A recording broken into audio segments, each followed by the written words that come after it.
trade WCW. What in the is he doing here? Monday Night Raw. Monday Nitro. He is broken. Austin 316 says I just whipped your ass. Brett Steve Brett. The new world order, brother. Let's get this. We are at war.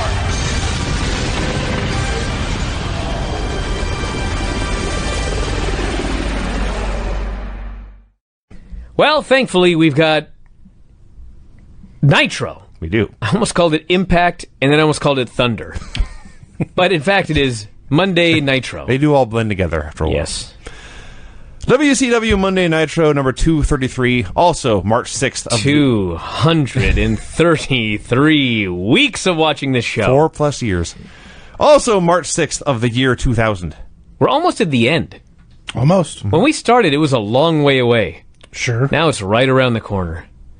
I don't know what I am. Time keeps on slipping. It's kind of weird. Like, I'm going to be sad when it's over, but I'm going to be happy. Sure. Does that make sense? Absolutely. I mean, there's still that little something about Nitro that I look forward to every week. Because it's just... No! Yeah, I do. It's just always so weird. Like, Sid's going to be on it. And Sid is great. You know, there's going to be some fun stuff. I got 54 more drives up here, and then I'm riding off into the sunset. Oh, yeah? You're hanging up your... Mike? Yeah. Sure. Just say, not boots. I don't know. Okay, Rob, start watching the shows. Got it. So the camera fades up from black, and Finley and Vampiro are brawling backstage for some goddamn reason. Okay. As much as I said I'll miss this show... Right. Liar! These fuckers... Like, how many times did they have to show us that they were fighting? 15 fucking times? Often. At least 3 times in the first 10 minutes. Over and over. I was so sick of Vampiro by the time, and I like Vamp, but fuck, they just are fighting incessantly. Somebody do something. Opening match is Kaz Hayashi versus Psychosis, or as his own manager Juventud Guerrera called him, Psycho Lose. Okay, so like was Madden like making fun of Hoovy? Maybe. Or was he being an idiot? Because he called him Psycho the entire match, to the point that I was starting to get furious because it's not his fucking name. He didn't do it the whole match. He got like one Psychosis in. So I know he knows the man's name. The answer to your question, Brian, may well be both. Well, I was furious. Wasn't Psycho a Youth Wrestling Federation star? Yes. He was. Yes, a multi-time champion, I might add. Was he better than Psychosis? No. Okay. So the Young Dragons He had are better a thing. physique. Oh, That okay. much. Okay. The Young Dragons are a thing now. Or as Tony called them at one point, the Jung Dragons. Right. How would he know any different? What, Tony? Yeah. Well, wasn't it, they actually spelled it with a J or pronounced it Young? They spelled it J. I mean, obviously. So no one bothered to tell him, hey, Tony. It's pronounced Young, Yeah. but it was spelled J-U-N-G. Yeah. So they're doing this match, and Finley and Vampiro brawl down the ramp and into the ring and keep on fighting and brawl out of the ring and back up the ramp, and it's not a DQ. Nobody does anything. Where's the fucking security that's all over this Hoovy show? is like, what the fuck's going on? Tony explains Charles Robinson can basically do nothing. The fuck he can. He's the ref. He can throw the match out. Now Prince Iaukea comes out. This is the opener. This wasn't enough. You're going to miss this show? Sorry, Vinny, would Craig. you shut up? Sorry, Craig, I interrupted you, but I'm riled up now. No, there just wasn't enough distraction. You had to have 2 sets of people come out. So Prince Iaukea comes out. Paisley's arguing with Psychosis. This lets Iaukea hit... Wait, no. Paisley's arguing with Juventud. This lets Iaukea hit Psychosis with the belt, and Kaz wins with a roll-up. Fuck this show. You're going to miss this show? Oh, would you shut up, Vinny? Come on now. Where the fuck are we going to be able to see a Ric Flair-Kurt Hennig match with this show off the air? We're not going to fucking see anything like that on Raw. We're not going to see anything like that on SmackDown. We're not going to see anything like that on any WWE pay-per-view. It's a style of wrestling that when this show is dead, it's gone. Unless we start going back to watch... You want to go back and watch Thunder? No. Then you better miss this fucking show. And we're never going to see Paisley in this outfit again. Sweating. You'll never see Paisley wearing something like that. No. I was wondering where to go with that. I was talking about this Paisley. Yeah. On Now wrestling. Finley and Vamp are fighting some more. Yeah. Did you say Vinley? You did. Yeah. 3 segments With Vampiro and Finley, the show is not even 10 minutes old. Jarrett laughs at this because Sid has a team with Vampiro later, and clearly Vampiro can't be trusted. He can? Why? He can't be relied on because he's just an idiot brawling with Finley. Finley attacked him and grabbed him by the neck at the start of the show. What the fuck do you expect the guy to do? Be blowed up by main event time. I don't know. Gene interviews the Mamalukes. See, this is why I'll miss the show. Okay. Disco, in the greatest moment of his career, even better than when he talked about on TNA building the evil architect. When he looks at the camera and with a straight face refers to the Harris brothers as the Hairless Boys, Yeah. I laughed. That was a good one. Laughed out loud, The Hairless Boys. And then Johnny had some line about he won't eat another cheese sandwich until he beats the Harrises. He vowed to eat no more cheese sandwiches until after they beat the Hairless twins. And he doesn't get cheese sandwiches, he gets mad. And Vito was doing the worst shadowboxing I've ever seen in my life. They cut a hell of a promo on Big Ron. Yeah, he's a good promo. Yeah. This was fun. Yes. Vampiro is back on my TV screen. Yeah, I won't miss that. He's throwing a tantrum. Vinny, when this show is over and we no longer watch it, when are we going to see Club Lavella? They won't. Never. It's only ever on It's Metro. over. It's true. But I will counterpoint that one. Where are we going to see Ricky Rackman? Well, I'll tell you what, I'll never see him again. I don't because I fast forward through it, so I'm not going to lie. He is at Club Shakers in Raleigh. They're on campus at Duke. So I'm looking at this, and I'm watching this segment, and I'm looking at the way these guys are dressed. I'm like, man, the guys at Duke really are total douchebags. Then I realized, oh, wait, that's Shane Helms. Oh, Vinny. Now, he's part of 3 Count. He's supposed to be. But, okay. Sure. Team package arrives at the building. You're not going to miss Team Package with Ric Flair in it. A team named after one guy. Named after a package. Named after the package. I mean, there's so many ways to interpret this. Are there now? Yeah, I'm Ric going- Flair, Team Package. Sure. Hello? Do I need to explain this to you?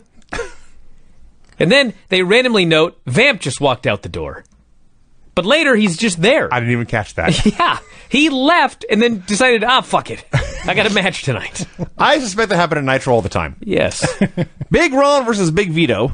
There are a trio of signs in the crowd plugging visit me online at, and there's a URL that no longer works.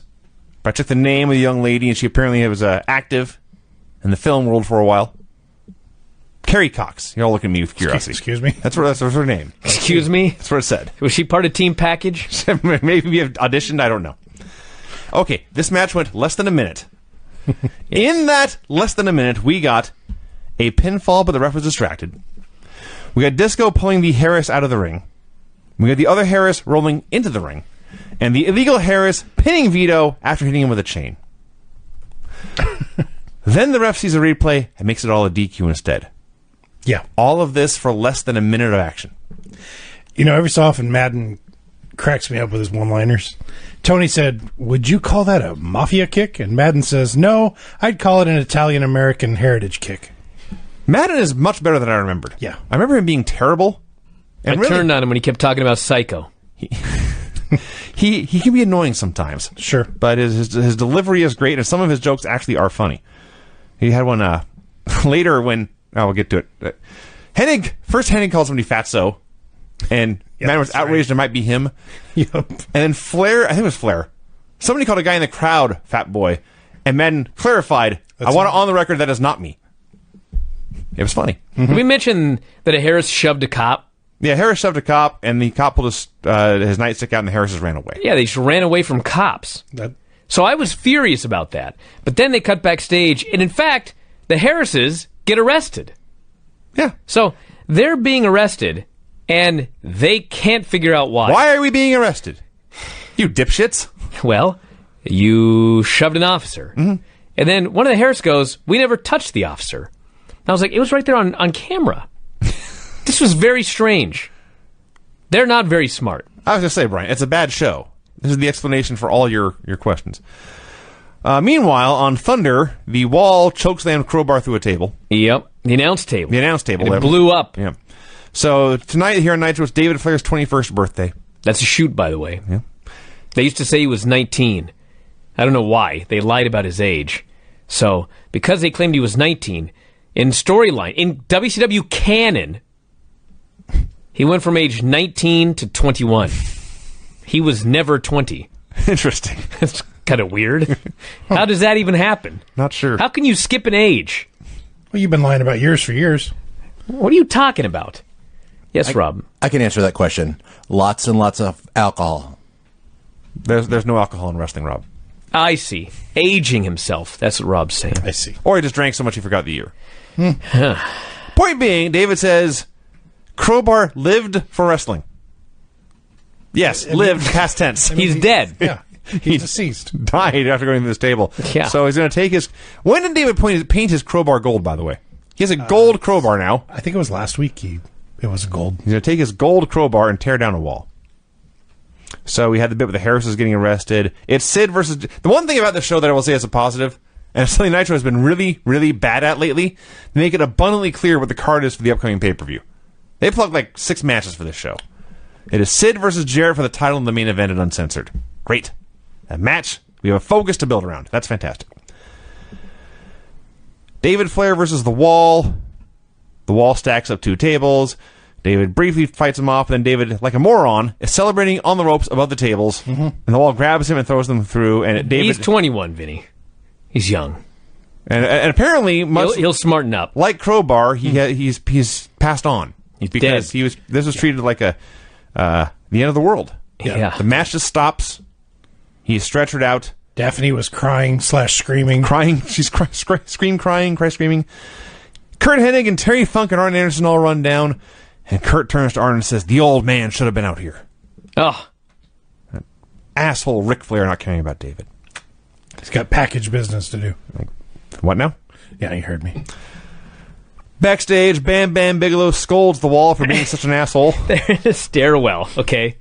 So they're in a stairwell, and Bigelow is below Wall on the stairwell. Wall's he's standing there. Yep. Bigelow goes, you asshole. He didn't say that, but he's basically calling him an asshole. He goes, what did I teach you? He's just a young fella. It's his birthday. He's just trying to make a living. He's got bills to pay, he said. I'm like, this is Bam Bam Bigelow with this speech. He got old, dude. So The Wall responds by punching him on the stairwell, and fucking Bigelow leaps backwards through a table. I laughed so hard. Like, that's a hell of a punch. That's a 400-pound fucking man that you knocked off of his feet. Sent him through a table. It was wacky. So apparently Bigelow trained The Wall. That's the story here. He asked, did I teach you this? Oh, wow. And the announcers were very surprised to learn Bam Bam trained The Wall. God damn, it's like Star Wars. What a revelation. The Wall trained Bam Bam Bigelow. Go backwards. Bam Bam trained The Wall. Oh, yeah, whatever. So Bam Bam is Obi-Wan and The Wall is Anakin? Something like that, yeah. Sure. 3 count versus The Dog. Got to find out who The Wall's father is. It's got to be next. Guessing the Foundation? It was Bill Ding, the evil architect. I was going to say, building. There you go. So The Dog sucks. They bring the Dog out. Fucking A. This guy's Kevin Nash's tag team partner from 10 years ago. There's a reason he's pretty much disappeared for the next 10 years. Who is this guy? It's Al Green. Al Green, dude. The other Master Blaster. Al Green. Right. Thank you. So it's Finley and Knobs. They got him on a chain, and he's barking and spitting. They take him down to ringside. They put a hood on him to calm him down so they can take the chain off. Then take the hood off, and he's a rabid dog. And he's running around doing wrestling moves. Not very well. Oh. So first it's the Dog versus 3 dudes. Then it's the Dog versus 1 dude. Then it's 3 dudes versus 3 dudes. I have no idea what this match actually was. He's Takashi Iizuka is what he is. He just didn't have the iron fingers.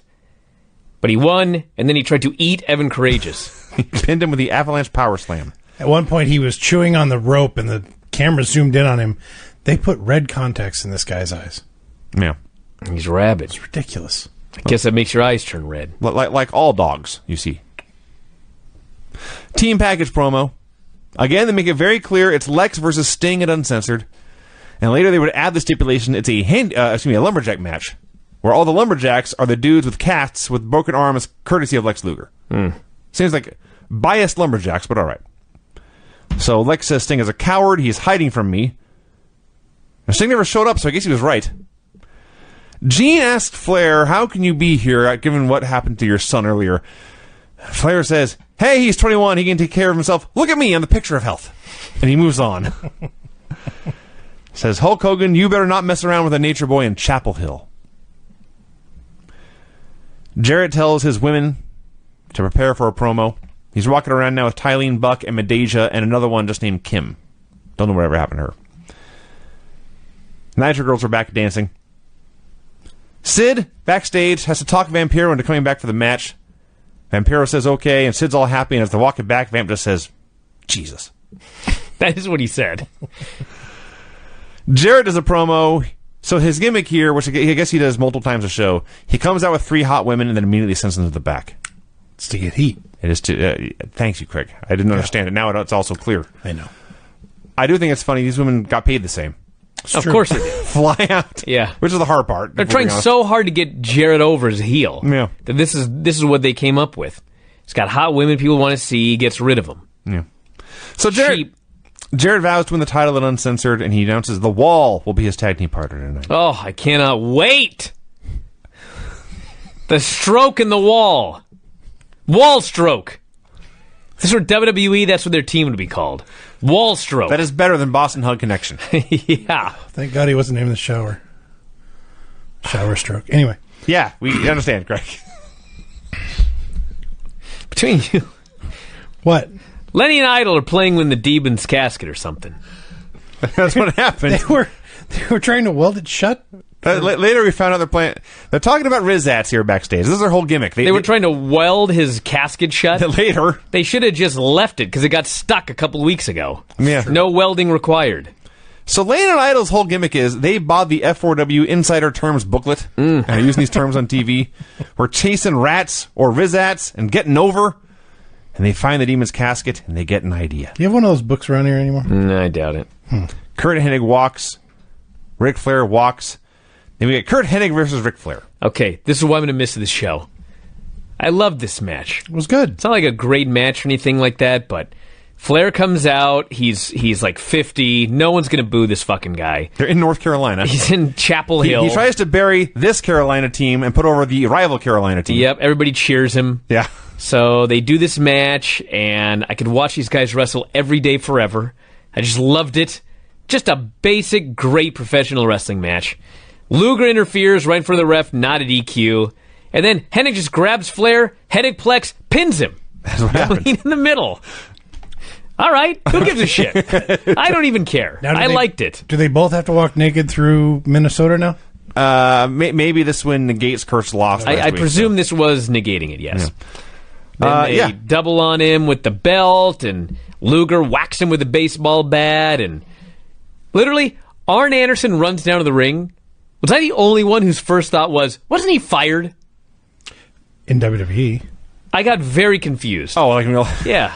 I just remember I was just talking about Arn being fired, and there he was. He got fired in storyline in like 1999 too. Yes, but he was brought back somehow a month ago. I forget exactly how. But so Luger's gonna whack Arn in the back with the bat, but Flair, no. He saves Arn. Flair calls off the I was going to say the dog, but he was rude in the show. And Mark Madden alerts us. Arn had neck surgery. He's got a bad neck. And if he would have been hit in the back of the head with that bat, it would have been fatal. Fatal. He would have died here tonight. Just like Crowbar died on Thunder. Yep. It's very serious business, Vinny. I guess so. So, I love matches where veterans are in there, and there's, it's not like a pay-per-view match. It's a random throwaway Nitro match, and they don't want to do anything, so they say, let's just chop the fuck out of each other. They say, all right. And that's what they do. Cool. Vinny, that's a very, very complex technique. Let's just beat each other up. It's the way it should be done. Fuck these spots. There were no spots in this match. It's a fight. These are two tough guys fighting. I don't want to see any flips. I want to see them chop the shit out of each other. It is some flops, but no flips. Mm-hmm. So yes, as promised, Lane and Idol have found welding gear. I guess these guys are metal workers in their spare time. 17 torches. They know how these torches work. Yeah. They're welding the Demon's casket shut until he walks up and taps him on the shoulder. This leads to Scooby-Doo level comedy where they don't know who's tapping them, and then the Demon beats them up. I guess they beat him up by the end. Why were they going to weld the casket shut? He wasn't in there. Why do Lane and Idol do anything? To get over. With the Rizats. Yeah. You asked. You knew the answer. I did. Why did you even ask? I don't know. We have more from Club Shakers. So the loading... Sounds like a fun place. I'll Not say. as fun as I thought. The best moment on Nitro. They're loading Curt Hennig into an ambulance. They have the air cast on his arm. They're tending to him. They're checking his vitals and stuff. And the guy examining looks down and says, I think you might have broken your wrist. And Curt looks at him with fire in his eyes and says, no, yeah! That was awesome. Lex and Flair celebrate their win. Their breaking of Curt Hennig's arm. Norman Smiley versus Lane. Yeah. With Idol on commentary. So Lenny tries his moonsault, and Norman moved like an hour earlier. So he just literally moonsaults right onto his face. Yes. This is about a minute after he tried a tope con hilo and landed on his head. Yeah, Lane was no good in a scary way. You know, he should have just chopped. He should have just chopped. That would have made things a lot easier. No, yes, I would not have gasped with fear multiple times during every Lane match. So fucking Miss Hancock comes out. She gets on the table. She turns and faces the crowd. Nothing happens. It wasn't her cue. She stands there for a while. Then she just starts gyrating a little bit. Poses. Man says she appears to be gyrating, but no music. And I'm like, no shit, there's no music. Apparently someone forgot to play her goddamn music. I see. So she just stood there forever. And then Norman won with a choke, and some shit happened, and that was that. Lane had to go bonk. And yes, Norman, I think it was a crossface chicken wing. Regardless, he won. And then the Demon attacked, and they tried some four-way spots, but Lane and Idol were involved, and so they get fucked up. Yeah. Lane and Idol may be worse than the Headbangers. In fact, I'm pretty sure they are. I don't know, Vinny. I'll remember you said that the next time we see them headbangers. I'm sure they're on TV. coming back at some point. You just saw one of them on NWA. That thought just crossed my mind. I'm thinking over this now. It's a bad thought. Either way. Sid promo. He whispered too much. He yells and he whispers. He promises final judgment day for you, Jeff Jarrett, and we'll see if you measure up to the master. This loser Tank Abbott arrives. Tank Abbott storms in the building. Hey, dumbass, where's the locker room? Yeah, he's mad. I would be too. So Tank gets in the ring, and I love Tank Abbott. Dude, Vinny, you got this weird infatuation with Tank, but fuck, this was horrible. But it was different. It was different. I'll give you that. Sure. This was not a cookie cutter's pre-written promo. He gets in the ring, and you can always tell he's nervous Yes. because he paces around. Yep. And he cannot give any moments of silence. No. He must be speaking at every possible fucking second. If he pauses for an instant, it's too long for him. Yes. And he's got to babble something out. So he's mad. He says Sid is the luckiest guy alive. He couldn't hold a candle to my jockstrap. That's what he said. I was like, do you want him to hold a candle to your jockstrap? Because I don't want a candle anywhere near my fucking jockstrap. Pretty sure those are flammable. So he explains, everyone. Mm-hmm. So for those of you that forget, it was Sid versus Tank Abbott last week. Oh, boy, was it ever. And Tank Abbott beat the hell out of Sid. And then Sid just put him in his hold incorrectly. Yes. And then Tank Abbott submitted, was defeated. Tank comes out here and he says, the only reason I tapped last week is because they were going to take me off TV. What? Okay, real or fake? What the fuck are you talking about? I assume he was worried that if he beat Sid and won the world title, They were going to take him off he TV? would never get any more airtime. So if this is real, okay, if this was real, he's worried they're going to take him off TV, so he gave up in a world title match? Yeah. And if this is fake, I guess he was he saying thinks they're going to take him off TV, and so he willingly just gave up in the middle of the ring? if he didn't do the job. He's clearly a shooter. Well, So then he says, nobody can touch me. I'm not leaving the ring. No way, no how. I'm not leaving this ring. You can bring out the matches. You can bring out whoever you want. I am not leaving this ring. Are we clear? I heard you. Okay. First man that comes out is La Parka. Because I guess he's going to wrestle in the next match. Sure. Okay. La Parka comes out with a chair. Tank shoves the chair into his face. He punches him. La Parka's dead. Okay?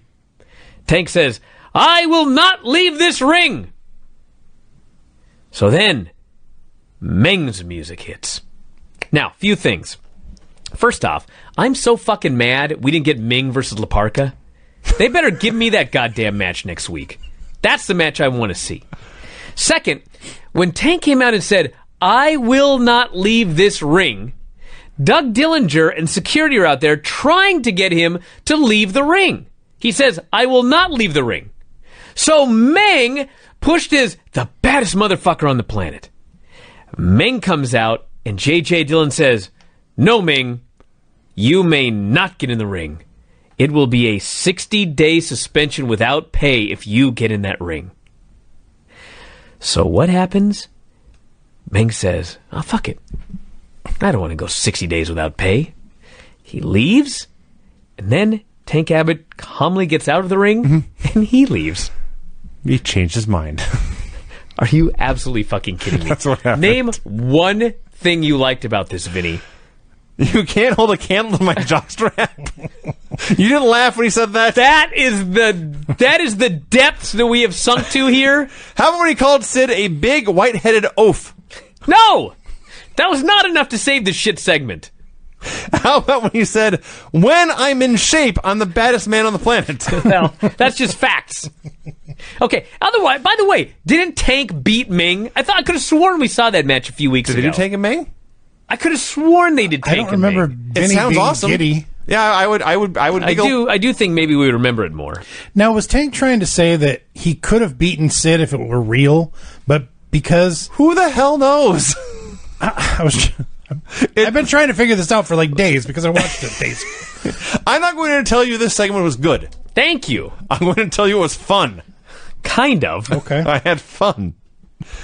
This was not a bad actor reciting pre-written bad dialogue. What the fuck are you talking about? It was a horrible actor reciting horrible dialogue. But Are you kidding me? But it was not pre-written.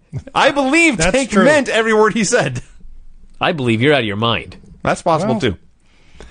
The Magic Girls dance again, and it's not dance music. It's like hard rock. Yes. It's like Slipknot is playing. They're like, well, I wouldn't go that far. Craig, you're more of a music man than I am. Who did this sound like? It was just, Godsmack? yeah, okay, I was going to say Disturbed or something. Okay, there we go. Not dance music. This Hogan promo. Oh my god. And last week we recapped the Yappa Pie Indian strap match promo. Yes, we did. And everybody who doesn't watch these shows with us talked about how, oh my god, I unironically love that. It's my favorite moment in wrestling. They are incorrect. This is the one they're thinking of.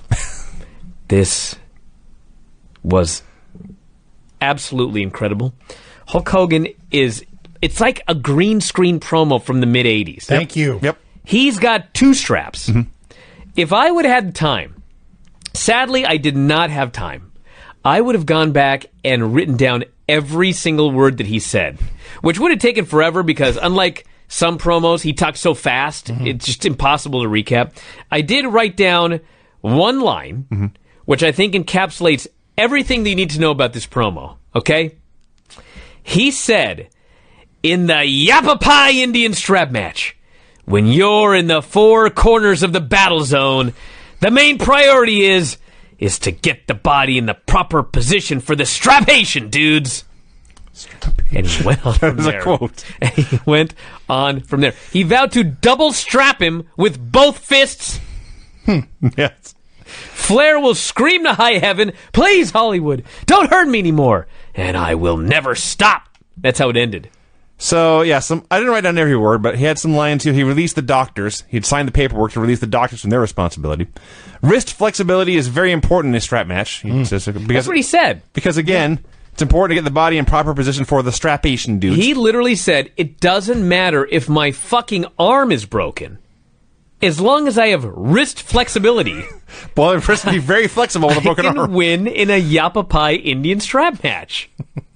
So he explains he's going to beat up Flair, then call for the strap master, Jimmy Hart. Strap master. So Hogan's standing there. He's got two Hulkamania weight belts.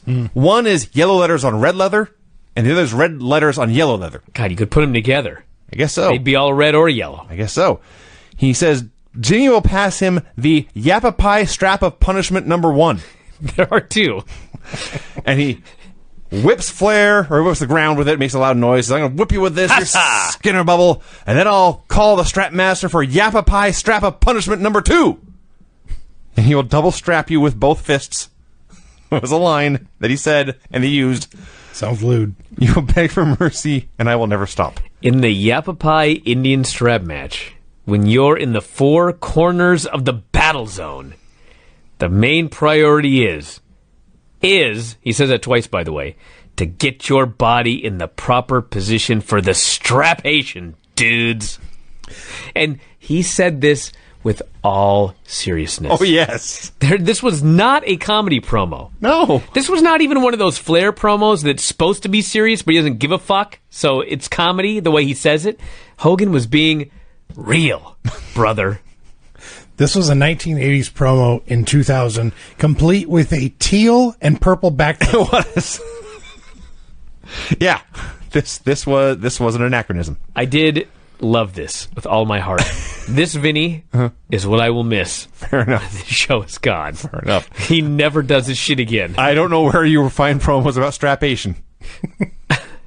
You'll never find something like this. They don't teach this at the Performance Center. No. I'm sure they don't. Kidman versus Stevie Ray. Out comes Big T and that other guy, Cash. He's now Cash this week. Yeah. It was Cash as before. So he's about to Kidman is about to introduce a tag team partner, but then he cut him off, and then Booker comes out. I guess it's a tag match out all along. Booker and Kidman feuding last week. I believe so. Yes. Okay. So Booker hits the bookend, and Kidman hits the top rope elbow, but Cash pulls the referee outside. A second referee runs out, and as I wrote here, Kidman gets pinned somehow. Yeah, that's what I wrote. Cool. He got hit with the slapjack. I'm glad one of us was able to discern that. Yeah, Tony said something else, like, he got paintbrushed, is what he said. Like, no, he got hit with a slapjack. Well, paintbrushed with a slapjack. Jarrett gives the wall a pep talk. Dustin Rhodes walks. So, Dustin comes out with barbed wire. I got to read some of these lines as well. This is what I will miss about this show, Vinny. Dustin Rhodes says, I knocked out Funk a few weeks ago. Last week, I damn near broke his back. Both times, he kept coming back. Why? For you people. I don't care what you idiots think. You're marks, internet freaks, and smart cheat sheet writing. Not writers. Writing. And not dirt sheet. No. Cheat sheet. Smart cheat sheet writing. And you make me sick. Terry Funk comes out. Remember that promo that Funk cut on Ric Flair? If only Ric Flair were here to respond to this. He calls Dustin a chicken. A, quote, chicken-choking peckerhead. That's what he called it. Does a foghorn leghorn impersonation in the year 2000. Right. Only he could pull this off. Says Dustin is just like his overbearing, fat, obnoxious, egg-sucking dog of an old man. He says, I have something for you in my sack. He says, I have your baby brother Yeah. in this bag. I thought, Cody? Cody? I thought we were going to see Cody's debut. Instead, he says, your daddy's a little bastard child. I'm going to show it to you right now. It's a fucking chicken in diapers. He has It's a raw chicken. a whole raw chicken in diapers, which You he... won't see this on Raw. No. Ever. He throws the raw chicken in Dustin's face, You can't even and it bounces off the mat. Ew! Salmonella everywhere. Yes. So, he licked the raw chicken, then threw it in Dustin's face. right. He's hardcore, baby. Then it lands on the mat. That was so gross. It's just a chicken. It's raw chicken, dude. Well, you know. Don't lick a raw chicken, everyone. And don't throw it in your friend's face. Or your enemy's face, Actually, don't lick a live chicken either. Fair. Yeah. So, Don't be a chicken-choking peckerhead. That's advice we could all use.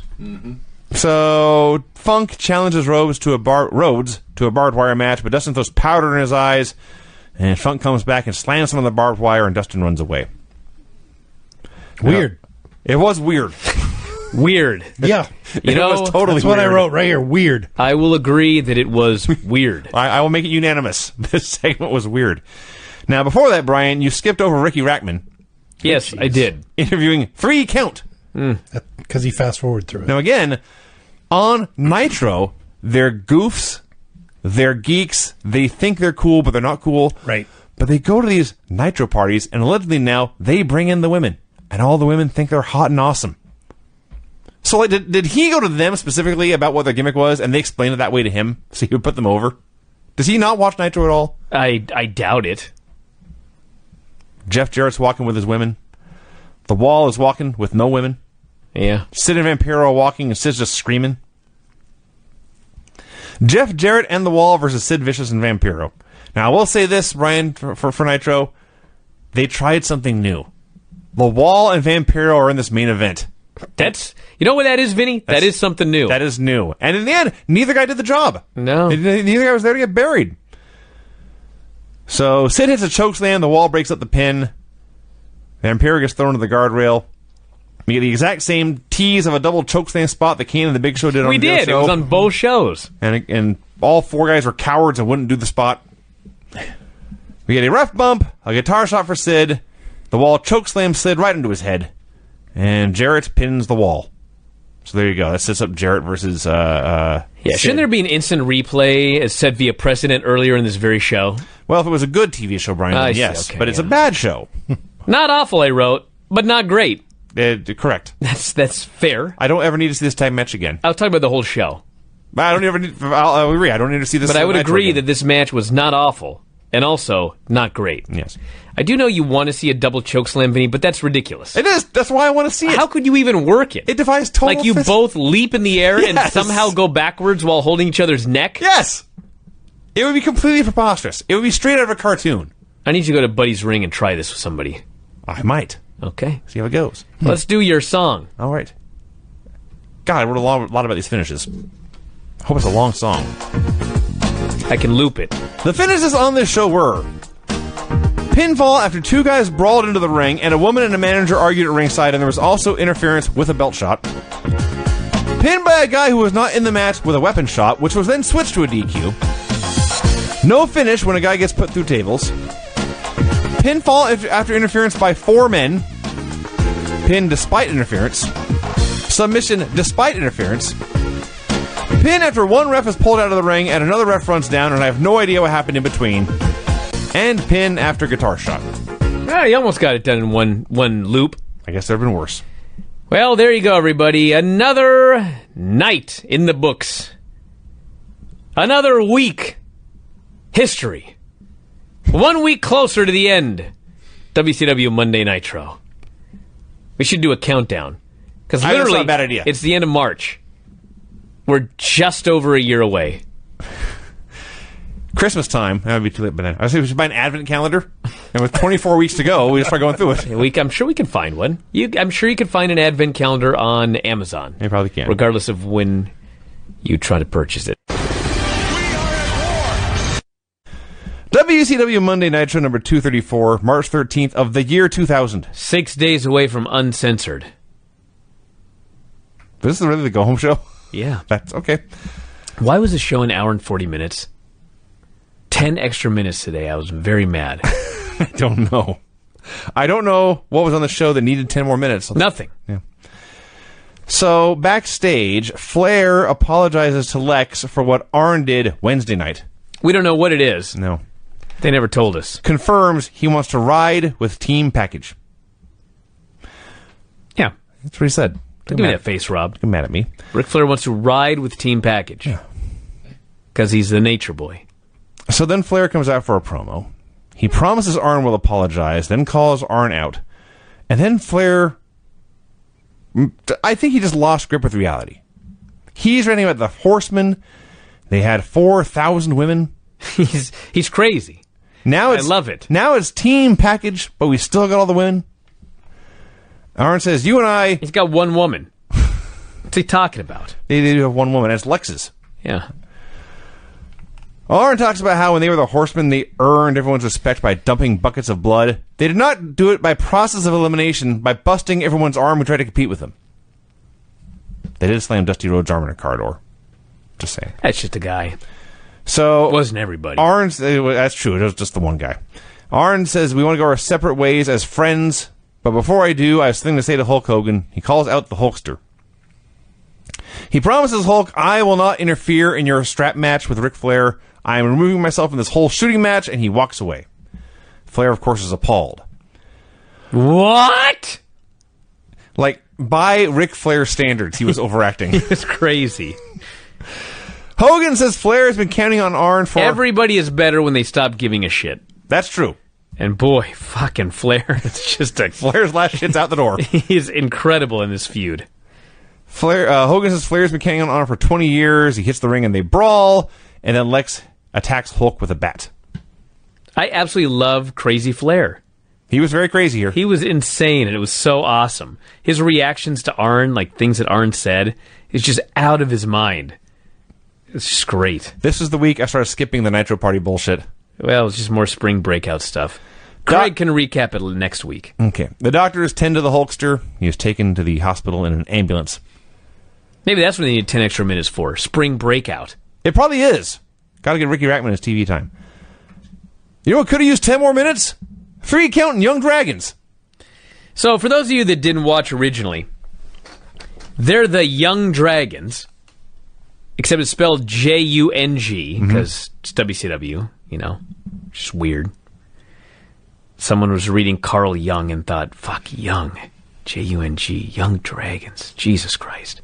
The same person decided, we're going to have Jamie Noble, a white guy, 3 playing Asian. Asian men. Well, Kaz Hayashi was Japanese. Yeah, but Jamie Noble is not Asian. No. So they don't put a fucking mask on him and give him an Asian name. They didn't put a hood on him. They put a Zorro mask on him and call him Jamie San. Yeah. Like, what? Okay, that's all kinds of stupid. You don't fucking say. But you know what? It's Jamie Noble. It was. And if it means I get to watch Jamie Noble wrestle, Dude, then yay! This match was awesome. Yeah. The fans went crazy for it.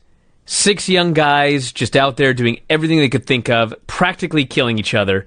10 train wreck spots in one Just dive match. after dive after dive after dive. It was just awesome. You know what this looked like? I'm sure you've seen the clips from the 50s. I think it's in France. There's like spring-loaded platforms around the ring. Guys are diving like 20 feet in the air. I have not seen this. Oh, it's out there. I'll look it up. Sounds amazing. Well, that's what this match looked like. They just didn't have the platforms. They were just jumping all over the place. Yeah, those were being used by mat rats. I guess so. Yeah. And then Shannon Moore pins Jamie San with a sleeper slam. This is what WCW needed to be. Yes. But it was just one match and then we moved on. Was awesome. Was Madden out to lunch, or fans are chanting 3 count sucks, and he claimed they were chanting for 3 count? He's a heel announcer. Okay, I wasn't sure if he was just wrong. He's trying to... I realize that most of the time he's, Yeah. playing heel, but... Team Package celebrates taking out Hogan, and Flair is sure to mention that Liz has something special lined up for him later. Wow. We never found out what that was. As Curt Hennig arrives at the building, Arn Anderson confronts him, wishes him good luck, but leaves and says, I don't know if I'll be back.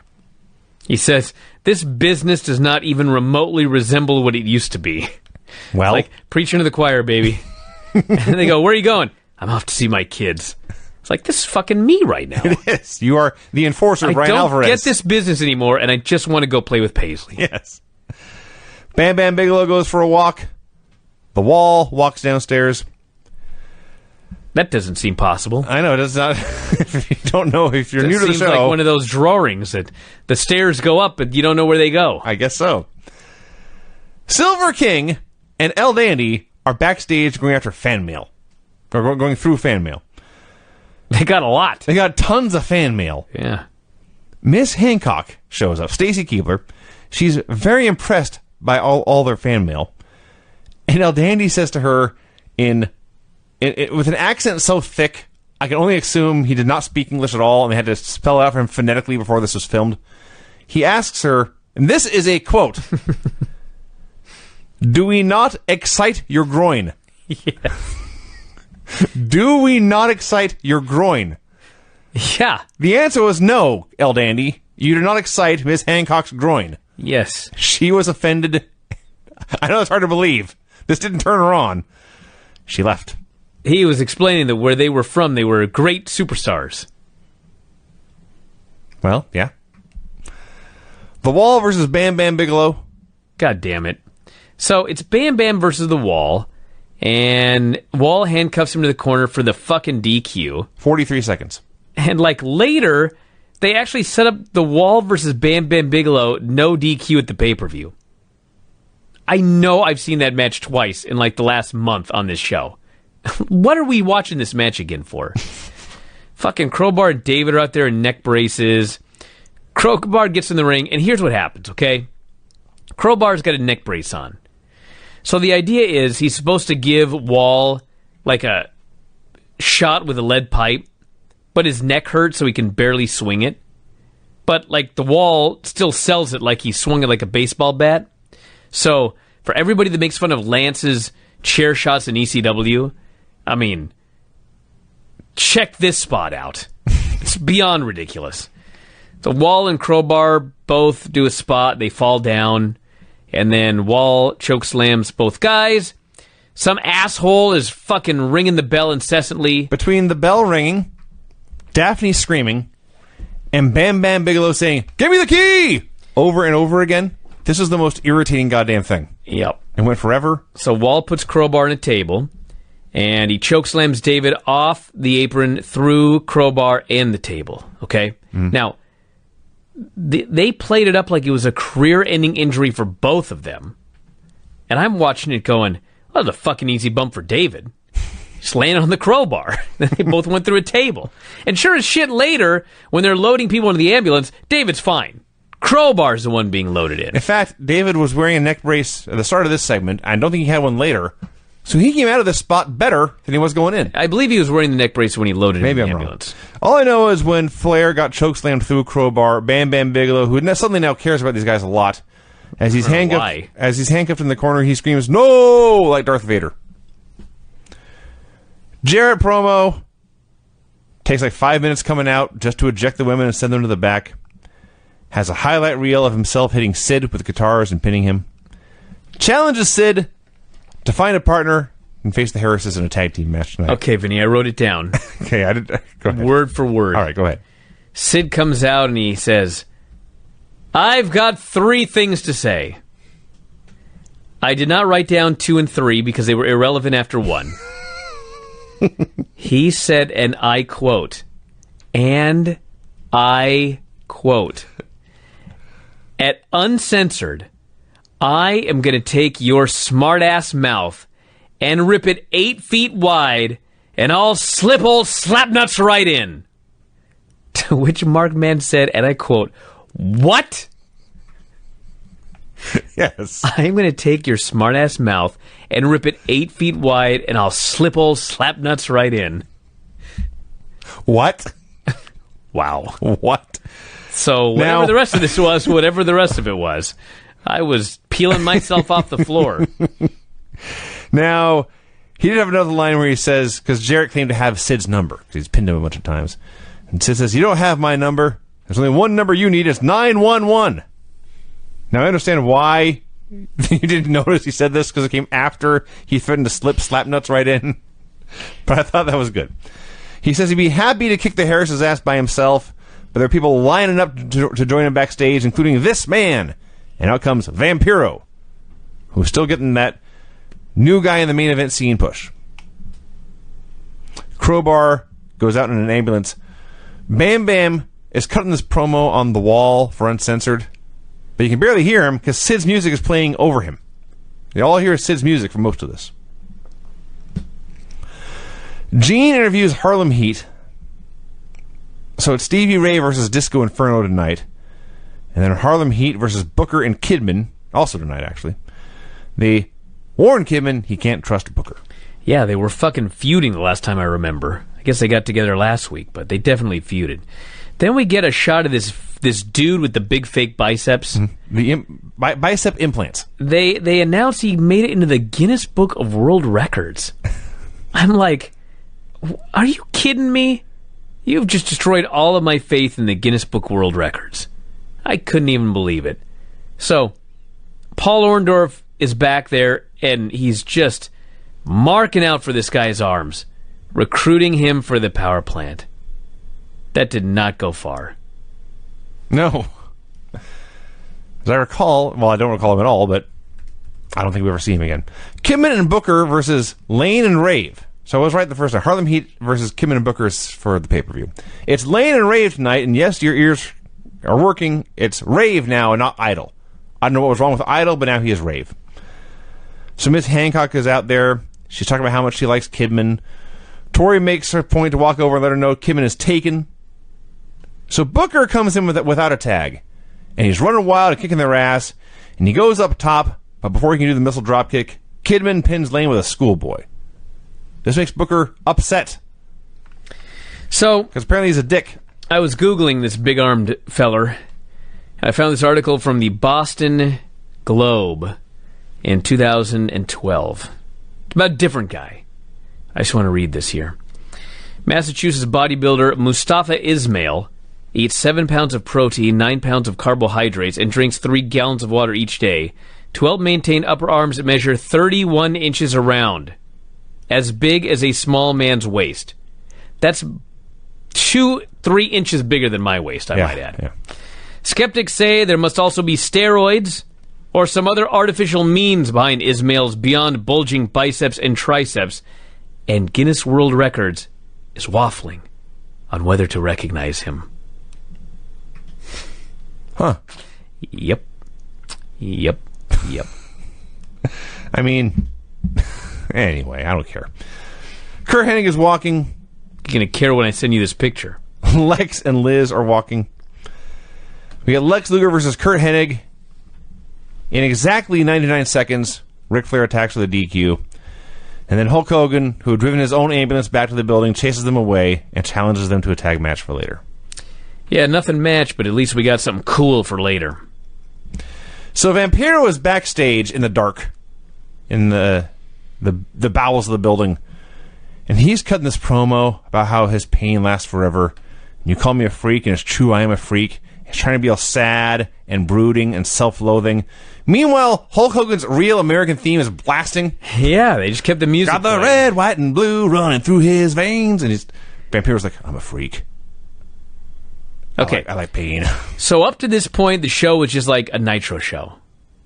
And then this became a WCW Nitro show. First, Knobbs is looking for the dog. The dog is in the bathroom drinking out of the toilet. 'Cause he's a dog. Mm-hmm. He's punished. We go to a Sid promo. Then we have the dog versus Norman Smiley. This was... Okay. Let's see what I've written here. Gigantic waste of time. Awful. Fucking terrible. This is all this segment right here.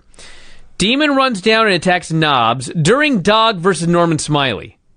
Y'all confused yet? Demon spits blood and is attacked by Lenny and Lodi. Norman makes the dog submit to the Norman Conquest. The dog bites the ref, who was a legit mailman in real life. That was actually true when they claimed that on television. Norman then gives the big wiggle to the fucking dog. And then Knobbs cuts a promo, challenges anybody to a hardcore match right now. They cut backstage, and there's Terry Funk, who says, "Hardcore my ass. I'll show him hardcore," which leads to Terry Funk versus Knobbs in a hardcore match, in which Shannon Moore and Evan Courageous run in. They alert us that Shane broke his nose earlier in the night, so he's unavailable. Evan lays out Knobbs, throws Funk on top for the pin. There's shit everywhere in the ring. 3 count then turns on Funk. They drop kick him out of the ring. They start dancing. Knobbs lays them out with lariats. Madden just can't even figure out what's going on now. His brain short circuits. Funk hits the ring with a fucking chicken. Mm-hmm. He starts hitting people with a chicken. Yeah. Shannon Moore takes the most violent bump for a chicken ever in the history of wrestling. He takes a flip bump and lands on his head and shoulders. Dustin Rhodes is out now. I don't even know what happened from there. Like, my notes just, like... You gave up. They trickle off. What happened? Dustin hit him with a bull rope. That was the worst, 10 minutes of wrestling, if you want to even call it that I've seen in fucking forever. That was horrible. I'm going to rewind a bit here.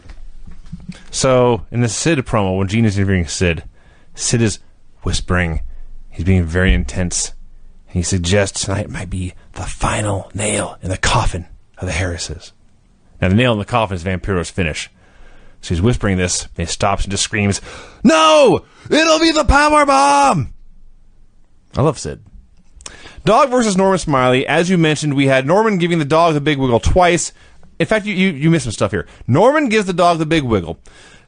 Knobbs goes to take the collar off the dog, but he can't get the chain undone. For like 15 seconds, he's trying to get this chain off. Finally, he just gives up. The dog is walking around with the collar around his neck. The dog takes the referee and they distract each other. Knobbs goes in the apron so the demon can distract him. Lane and Rave attack the demon. Norman wins the Norman Conquest. This match with 6 men, 58 seconds to do all this shit. Then we have the dog chasing Norman away. Then they're doing shit chasing Norman backstage. Then we have the Knobbs challenging the demon or anyone else against Terry Funk. They do this 3-minute hardcore match. It's 3 minutes of hitting dudes with weapons and 3 count interferes, and Funk wins. Then it's Terry Funk. Did you mention it was a raw chicken? Yeah. I swear to God, he's slapping guys with his raw chicken. There are chunks of salmonella flying through the air. Yes. This was so fucking gross. We saw this last week. This is worse, because last week I did not see... There were actually chunks of chicken flying off, probably going into the crowd and infecting children. There was a dead animal in the ring on WCW. Biological warfare is going on. And then Dustin hits Funk with a bull rope. Yes, this is all terrible. Terrible. Horrible. And I've now relived it 3 times, you fucker. Jeff Jarrett tells the Harrises he will not go out with them. He's going to pick his spot. Sid and Vampiro are going for a walk.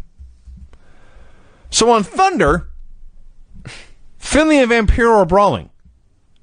And Finley promises at the pay-per-view he's going to pin Vampiro in the bathroom after giving him a swirly. Yes, that is in fact what he promised. I will flush your head down this toilet and then I will beat you. Yes. Sid and Vampiro against the Harrises. Hey, I gotta say, the crowd was crazy hot for this match. Like, they're into Sid. They actually made a match involving the Harris brothers enjoyable. Yeah. Because they were so into it. The crowd loves Sid. The crowd's starting to love Vampiro because he's the new face in the scene and they haven't buried him yet. Haven't cut him off yet. There were lots of empty seats in this hard cam, I will note.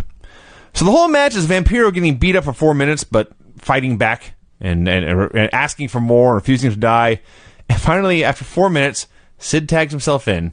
He grabs a Harris. He powerbombs him, and he pins him. Yes, that's what happened. Sid was in this match for 10 seconds. Yeah, got to get that shit done. I guess so. Gene promises later on the show he will interview Hogan, Hennig, Luger, and Flair. Not together. Yeah. But separately. He delivers on this promise after the break. He's interviewing Team Package. They promise to break Hogan's arm tonight. Stevie Ray versus the Disco Inferno. So before the match, the Harris twins attack the Mamalukes outside. So the Mamalukes have been laid out. Why did the Harris twins attack the Mamalukes? Why are the Harris twins helping Harlem Heat? This is very out of character. I believe the Harris twins have a title shot against the Mamalukes at the pay-per-view. I see. I could be wrong. So, okay. Well, anyway, Disco wants help. There's no help. He's beaten up forever, and he's pinned. Did I miss anything? Details. Disco is Did I miss any important details? No, but I'm going to talk about them anyway because they're important to me. Disco tells the Mamalukes, "Wait for my cue," and he turns and leaves to go to the ring. He takes 2 steps, and here come the Harrises to fight the Mamalukes. It's impossible to believe he didn't see or hear this. So the fight's already going on before he's even out in the ring. He goes down the ringside. He calls Harlem Heat 3 Fat Alberts. He calls J-Biggs J.J. Walker. He issues a challenge for Harlem Heat to face the Mamalukes so he doesn't have to face Stevie Ray. But the Mamalukes don't show up, so he has to do a match. They kick his ass. He's begging for help the whole time. They're triple teaming him in front of the ref. Nobody cares. Stevie wins with a slapjack. Match goes 95 seconds. That was it. I'm glad that was important to you, Vinny. Gene interviews Hogan and Hennig. They promise... Finally, this is something important to me. Okay.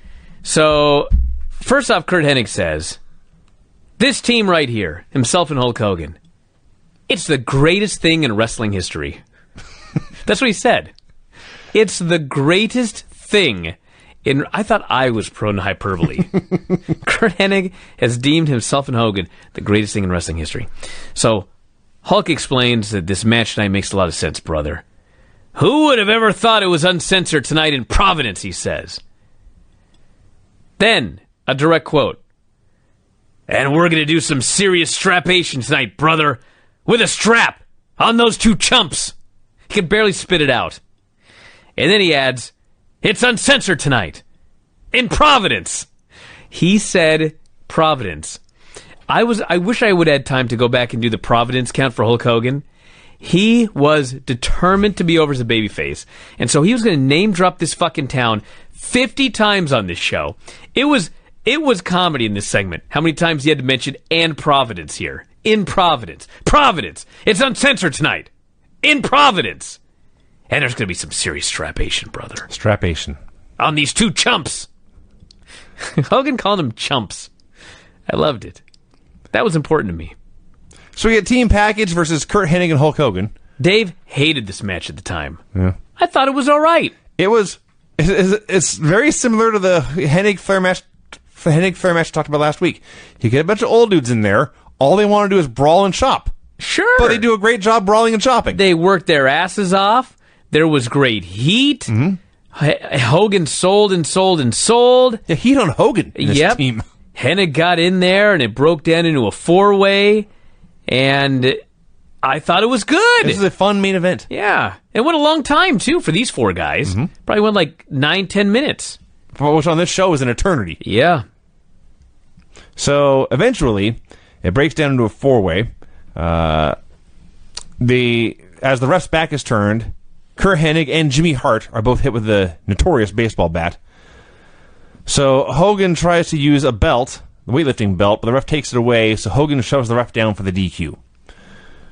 Fun match until then. So Liz from behind hits Hogan with a bat. Things look dark for our heroes, and then all hell breaks loose. The lights go out. For a moment, it appeared the sound went out as well. It was funny. It was really weird. It was very weird. Like the lights went out and all of a sudden there was no sound. I thought my computer just died. It made me think that like it was all piped in crowd cheering. It may have been. And the power went out. It may have been. So in the darkness, I can see people fighting. I'm like, is that Hogan and Lex? No, is that Sting and Lex? And no, it's Vampiro. Yeah, he's Why back. is Vampiro fighting with Ric Flair? I don't know. What happened? Why? What? He's friends with Sid or something? I don't know. So Vampiro is out there fighting with Flair. Now here comes Sting making his full entrance in the spotlight with the music and everything. Sting attacks Lex. Now, I cannot say this was as loud as the pop as Rock winning on Raw at about the same time. But it was a very big pop. My God, they love Sting. And they love watching Sting beat up Lex Luger. So, yeah, Vampiro and Ric Flair, who do not have a match together, brawl to the back. Why are Vampiro and Ric Flair brawling? I don't know. Maybe check Uncensored 2000, see if they had a match. Building this for a year? Or it is 2000. It is 2000, you idiot. I don't know. A very weird show. Let's find out Uncensored 2000. Let's find out if Flair and Vamp. It's supposed to be Flair and Hogan. God damn, you're right. In the strap match. What the fuck am I talking about? I don't know. Let's see here. Vampiro beat... Oh, it's Vampiro and Fit Finley. As Fit Finley promised earlier. Why were Ric Flair... I have no idea why then. It got dark. He needed some pain. I guess he did. I guess he did need some pain. All I know is I watched this show and they tried to build a pay-per-view. They did. They tried. They tried. I can tell you 3 or 4 of the big matches. Failed. Nobody bought this pay-per-view. I have no desire to watch this at all. It did a horrible buy rate. Like, I think, if I recall correctly, the year before... did like a 1.1 buy rate, and this did a 0.1, like a tenth of what it did the year before. That's poor then. Very, very poor. This place is dead. But I mean, they tried. I got to give credit. They tried. But can't win them all. All right, Vinny, your music. Are you ready? Ready when you are, sir. The finishes on this show were clean pin, DQ in 43 seconds, clean pin, DQ in 99 seconds, submission after bullshit with chain and interference from 4 men in 58 seconds, pin after interference in a 3-minute hardcore match, clean pin, pin after interference in 95 seconds, the 4th match on this show that went less than 100 seconds, and then a DQ when the ref gets shoved down.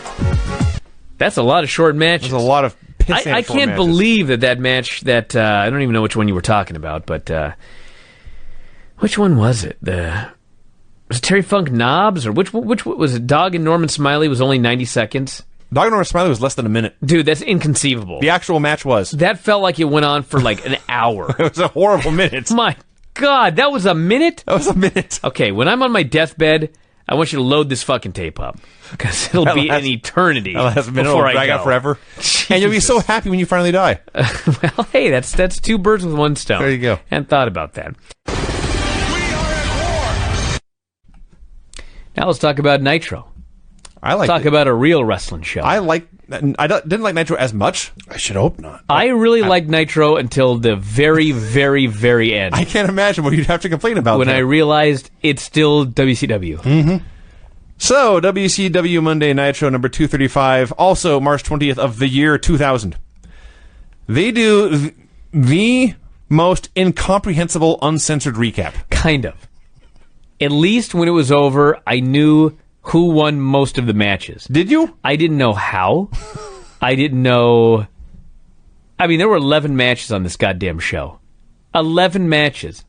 I will read you all the quick results, since you couldn't watch this video package. And if you're like Vinny, if you did watch it, you still didn't know what was going on. Mm-hmm. The Artist beat Psychosis to retain the Cruiserweight title. Norman Smiley and The Demon beat Lane and Rave. He's no longer Idol. Mm-hmm. He's now Rave. Bam Bam Bigelow beat The Wall by DQ. Oh, really? Yes. Why? I thought it was a hardcore match. I guess I was Not wrong. only that, even if it's not, why would you not have The Wall win? They've been giving Wall a monster push. Yes. 3 minutes and 26 seconds. Oh, my gosh. Brian Knobbs defeated 3 Count in a 1-on-3 match to win the hardcore title. He beat the shit out of all of them. Mm-hmm. Kidman and Booker beat Harlem Heat 2000, which apparently was all right. Okay. Vampiro beat Fit Finley in a Falls Count Anywhere match. The Harrises beat the Mamalukes to win the tag team titles. Dustin Rhodes beat Terry Funk in a bull rope match, which I believe Dave gave 1 star to. Sting beat the Total Package in a lumberjack match. Sid Vicious beat Jeff Jarrett to retain the WCW title. And Hulk Hogan beat Ric Flair in a Yamaha Indian strap match. Upset. Those are the rules, or the results. All right, here is what I got out of this, from this video package. Chris Candido is there now. Yes. Crowbar got thrown off a lighting rig through the stage. Because of the movie. Right? That's why they did this, the movie they did with... Ready to Rumble. Right. It's coming out and soon. The big bump at the end was him crashing through the stage from the top of the Tower of Doom. Okay. That actually happened in the movie? Yeah. It happened in real life because Canyon took the bump. That's what I was just saying, Brian. No, but that happened on a WCW pay-per-view. The one we were just talking about. No, Canyon does it later because it's in Kemper Arena. We were all outraged. Yeah. Oh, that's right. Yeah, this is different. Different guy throwing off something high through a stage. Oh, my goodness. Harris are the tag champs. In the middle of all these clips, suddenly Dustin Rhodes is punching a man in a chicken suit. Mm-hmm. And none of the announcers have anything to say about this. No. I'm watching this, and there's wrestling moves, and there's pyro, and there's title belts, and there's Dustin Rhodes punching a man in a chicken suit for no explanation. I'm baffled. Vampiro helped Sting beat Luger. There's a result I got. Hogan and Steiner somehow got involved in the title match, although I didn't know who won. And then Hogan beat Flair in the strap match, which was actually the main event over the title match, which plays into this show. I'll read the chicken suit thing to you, Vinny, so you understand. This is from, however, Wikipedia, which may make it funnier. Yes. Prior to the next match, Terry Funk brought out a chicken, stating it was Dustin Rhodes' little brother. The match was scheduled to be a bull rope match. However, during the match, Funk stated he was changing the match to an I Quit match. When Funk was about to get Rhodes to quit, the referee stated Funk did not have the authority to change the match stipulation. I'm so happy we didn't watch this. This got a star. This is at least 1 star too many. I watched it live. I'm sure I did at the time. Yeah. All right, let's get to going in the show here. So earlier today, Sid is still champ. He's wearing blue jeans, a flannel shirt tucked into his blue jeans, and the World Championship belt over both. And he's coming down the steps through this crowd of people, cheerleading them for himself. They're going crazy. He's getting them crazier. He was the greatest, ugliest cheerleader you've ever seen. He's so awesome. This early 2000 Sid WCW Championship run is so It's underrated because it got lost in the crap that came before it and the crap that came after. He's like the friendly ogre high-fiving fans. He is. He's a very energetic Shrek. Yes. It's awesome. So Gene then interviews Sid. Oh, God, poor Sid. The first thing he says is, Jeff Jarrett ain't so smart after all. And then he bumbles his way through this promo. He loses train of thought, stumbles all over himself, talks about how you can take a pig and put a purple ribbon around his neck, and even take him into your living room, he says, but he's still a pig. Okay. Sure. An old Arkansas saying. I was going to say. Jeff is still a pig, the belt's around his waist because he deserves it. Yeah. Gene wants to know who is next. At this point, Jeff Jarrett interrupts. Even Sid gives a giant eye roll to this. So Jarrett challenges Sid to a tag team match. If I pin you, he says, I will get another title shot. If you pin me, I'll never ask for a title shot again. Before you answer, here's my partner. It's Scott Steiner. Why would you do this if you were Jarrett? What an idiot. Yeah. You know what I mean? Because he's so... Save that. He's so ridiculously overconfident in his own abilities. I see. It's impossible to think he could possibly lose to this man. No, but I'm just saying, like, if you want Sid to accept your challenge, don't say that Steiner's your partner. Oh, well, that's fair. That I don't know. So Steiner comes out. He has the tape over his mouth with the word censored written across it. Apparently he says something naughty at the pay-per-view and something else naughty on this show. He promises to kick Sid's ass, to make a long story short. Sid laughs at this, calls them pigs again. That's some interesting conversation coming out of a couple of pigs like yourselves. That's what he said. Yeah. He's Sid, so it worked. Yeah. So he says he needs no partner, but there's a list of 20 people backstage who would like to put a foot in their ass. He says, hit the music. But before he says this, somebody had already hit Hulk's music and then turned it off. Yep. Oops. So Hogan comes out. Hogan puts Sid over. Sid, he says, you're a great champion. You are the man to get WCW back on track. And I'd love to be your partner. Sid drops to his knees, begs Hulk Hogan to be his partner, and Hogan accepts, and the match is on. Segment was awesome. This is good stuff. Everybody was on fire. The wrestlers are on fire. The crowd's on fire. It didn't go 20 minutes. No. I loved this segment. It went as long as it needed to go. Everyone got the chance. No one and then it was over. Wasted time. Everyone made their point and was done. Yep. Team Package is backstage talking about this Vampiro goof. I love when Luger's talking and Liz is just sitting there on a box like that guy backstage at Raw. Actually, yes. And Flair, as Luger's ranting, he's just there squeezing Luger's muscles. Yeah. He does not give a shit, and I love it. So Lex says it's time to take care of Vampiro. He'll take out Vampiro. Flair, he says, you take out Sting. And Flair turns to the camera, and first he says, Vampiro made a career mistake picking a fight with Team Package. Sting, I know you better than anyone. That's true. I know all your weaknesses. I'll take you out tonight. You're going to fall to Team Package. So far, this show's great. Then we get Chris Candido walking around. Yeah. Yay, Chris. They're shit at the Nitro Party. I skipped this stuff now. Yeah, I recapped my last one. I was so mad because I was trying to skip forward past it. And as I'm skipping forward, my peripheral vision, I see that it says Spring Breakout 2000. And there's something X'd out.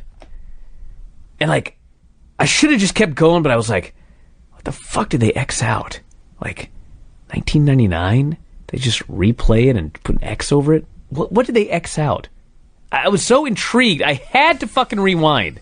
You know what they X'd out? A phone number. Nothing. Oh. There was just an X underneath the word 2000. Excellent. I was so pissed off.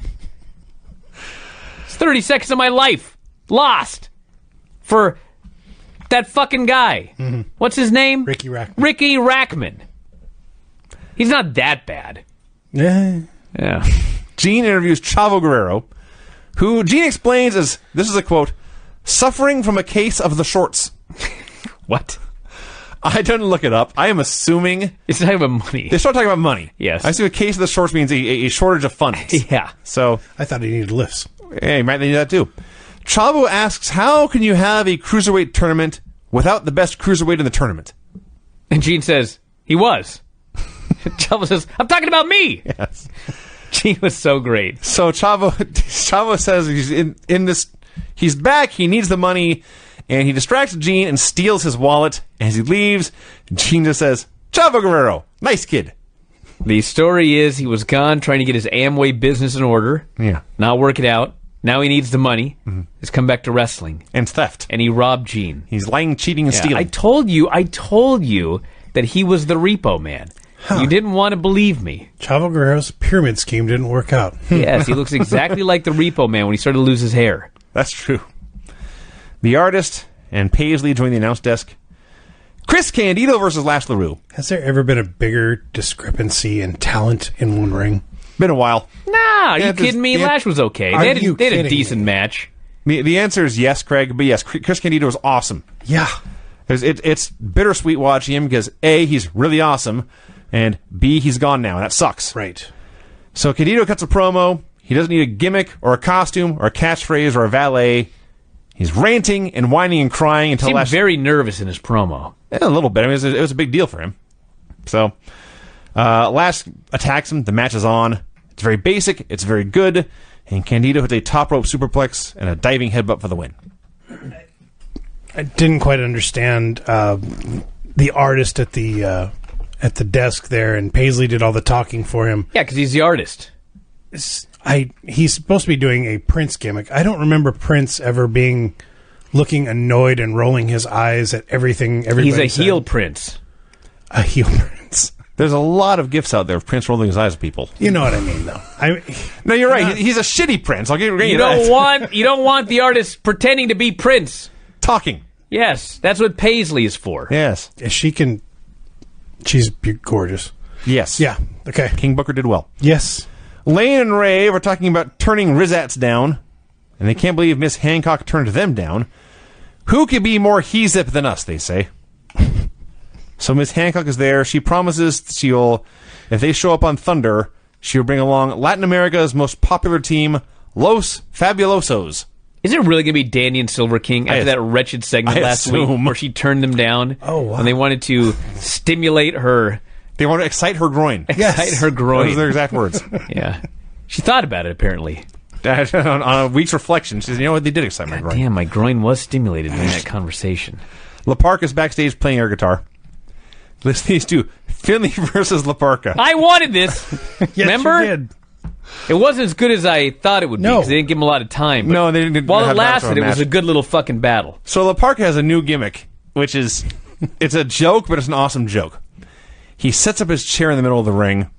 He climbs on it, and he grabs a microphone.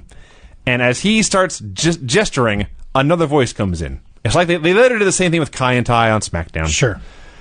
So someone is doing this promo about, what's up, homies? Here's the 411, or whatever the fuck he's saying. Mm-hmm. And it's a big joke. We're all having a hearty laugh. But then the voice starts insulting Finley. Hey, crew cut. I'm going to beat your ass, whatever he's saying. And La Parka, this is not part of his plan. No. And he's panicking. He's trying to explain to Finley this is not his voice. He means no offense. Please don't take it out on me. By the way, still holding the mic to his mouth. Yes. All you have to do is pull the mic away, and Finley would see that he's not talking. Yes. It appears he is gesturing he will lay down and let Finley pin him to avoid this murder, but the murder ensues. This might have been better if they'd done this on one single solitary Nitro before this. Yeah. Well, that's actually the theme of the show. Yes. Kind of. But it's just a squash match. I think Parka hit one dive the entire match, and that was it. But as squash matches go, it was fun. He had two dives. He had one through the ropes, and then he put Finn on a chair and went for Pescado, but See, I think he was supposed to miss that one. he did miss. He crashed into the chair. Yeah. So And Finley won. So he only hit the one, and Finley hits a rolling fireman's carry and pins him. So we get a shot backstage. Tori is sitting down. On one side of her is Billy Kidman. On the other side is Booker. And I'm like in the middle of typing a Brazzers joke. And before I can even finish it, Yes. Mark Madden just shouts, mind you, Yes. look at that cleavage! He says, look at Tori. For God's sake, look at that cleavage. So there you go. Subtle. They were not subtle at all. Although they did not say Tori would be in a bikini live on WCW.com. That's So true. they were the more subtle crew this week. David, Flair, and Daphne go for a walk backstage. I loved this. I thought Daphne was so great. David's in a neck brace, and he's walking, and he's all angry. And she's kind of behind him, and she knows he's in a bad mood. And so they're walking, and finally she screams, and she smiles and looks at him. And his expression does not change. And then she's sad again. It was like she screamed, but it wasn't like a full scream because she knew he was in a bad mood and she was nervous about it. She kind of squeaked at him. Yeah, I thought this was great. What a duo. They are a great duo, actually. Vampiro does a brooding promo in his the boiler room, which is lit up with Christmas lights or something, 'cause it's red and green. Sure. Says he's not a weak man. He tears off his own cast. He vows to cause some pain of his own. So they go to show some clips from Uncensored, at which point Tony Schiavone says, and I quote, a series of the most horrific bumps we've ever seen. Yes. Including... Why did Siri wake up when I said that? Oh, series. Yeah. Get out of here. Siri, show me horrific bumps. I wasn't talking to you. Hey, Brian, was that my fault too? No. Okay. Wow. He held that for 51 minutes. Dude, he'll till the day he dies. One of these bumps, as Schiavone explains, is Bam Bam going through a table with monitors on it. Gene interviews David Flair. So David, who I think is a babyface, Yeah, he tells the fans to shut up. sure. I don't think he's a babyface. As one does. Says Crowbar and Bam Bam are sharing a hospital room. He demands Gene bring the wall out, like Gene can do this. But the wall appears anyway. He teases... He says, I'm getting the hell out of here. He did. Siri. And the wall teases a chokeslam on David. Now nothing. Lets him go. It's outsmarting you. David turns to walk away. The wall attacks David, hits him from behind. Daphne attempts to blow a fire extinguisher into the wall's face. He no-sells this, and he chokeslams David through a table. Remember when they randomly beat the wall and ended his streak? Yeah. Bam Bam pinned him. That was dumb. That was fucking dumb. This table bump was not the greatest. David went through basically knees first, back of the knees, and so... Excuse me? You know what I'm saying. No, I don't have actually. any idea what you're saying. He I don't went think through back of the knees first. Go back to the knees first through anything. Yeah. How the fuck High did you do grass, that? maybe. He went through backside first. Thank you. Ass first? Sure. You Back can't of the- say ass. He went back to the pelvis first. His So- ass went through the table So first. His buttocks. The left side of the table. Didn't you call someone a butthole earlier? I did. Okay, well, you say he went butthole He first. went butthole first. Through the table. He actually did. But the left side of the table, like, it broke and it just smashes him in the head on the way down. What I noticed, as long as we're talking about this in detail, the wall, like, after the chokeslam kind of loses his balance, Yes. and rather than grab the rope and stay in the apron, he like tries to jump over the table, but as he jumps, the other end comes up and almost trips him. You've never seen a table bump go almost as disastrous as this one. So Knobs then tells us don't try any of this at home. Good idea. So the Wolverine stomp of the night is David Excuse me? Flair. That's what he said. Yeah. The Wolverine stomp of the night by Wolverine Boots. Which I guess was a thing. They couldn't have got this when Benoit was on. Indeed, yeah. The stomp of the night is David Flair being chokeslammed through a table. Thank God that happened so they could get a sponsor for it. Yes, and then after this sponsored image of violence, Schiavone says, it's horrible you had to look at that. Let's show you something pleasant. He says, let's show you something pleasant. Up comes an image of WCW magazine with Kevin Nash and his luxurious hair on the cover. And I thought that's what he was talking about. And in the open, and there's a Tori Wilson and her legs centerfold. Which was, I will acknowledge, even more pleasant to look at than Kevin Nash's hair. Kidman and Booker versus the Heresies. Short and worthless, I wrote. I actually, literally, in my notes just read Vinny. I guess I just given up on this. And I was just going to throw to you. In this match, you could tell that the Harris twins were actually twins because they screwed up the exact same finishing move. And The neither- exact same way. Neither guy can take a bookend, which for you not paying attention involves jumping up and letting the guy throw you down. Yeah. So Booker gets hit with a belt for the DQ, and in the melee afterwards, Tori almost falls out of her dress, or maybe even did and just covered up. I'm sure she did, actually. I missed that. It's on the floor Well, afterwards. you know, we know how you feel about rewinding, so... There would have been another big red X of this, I'm Yeah. sure. Disco backstage tells the Mamalukes to cheer up. They lost the tag titles last night, but cheer up. And they say, dude, you messed everything up for us, and then you didn't get us a rematch tonight. And Disco leaves, and Vito says Disco is done. And they walk off, so I don't know if they're going to talk to the mob boss to get Disco fired, or maybe get him whacked again. I was going to say, fired. Get him killed. Yeah. Luger and Liz go for a walk. Vampiro broods. We get Lex Luger versus Vampiro. Okay. Seriously here. So I was talking on Observer Live today. Somebody was asking about The Miz versus Shane McMahon. And I really got to thinking about it, and I realized I'm very excited for the match. Are you? Well, yeah, because first off, they're not facing somebody else to drag down. They're facing each other. You know what I mean? You gotta drag each other down. Yeah, exactly. It's just one match instead of two matches. That's fair. Okay.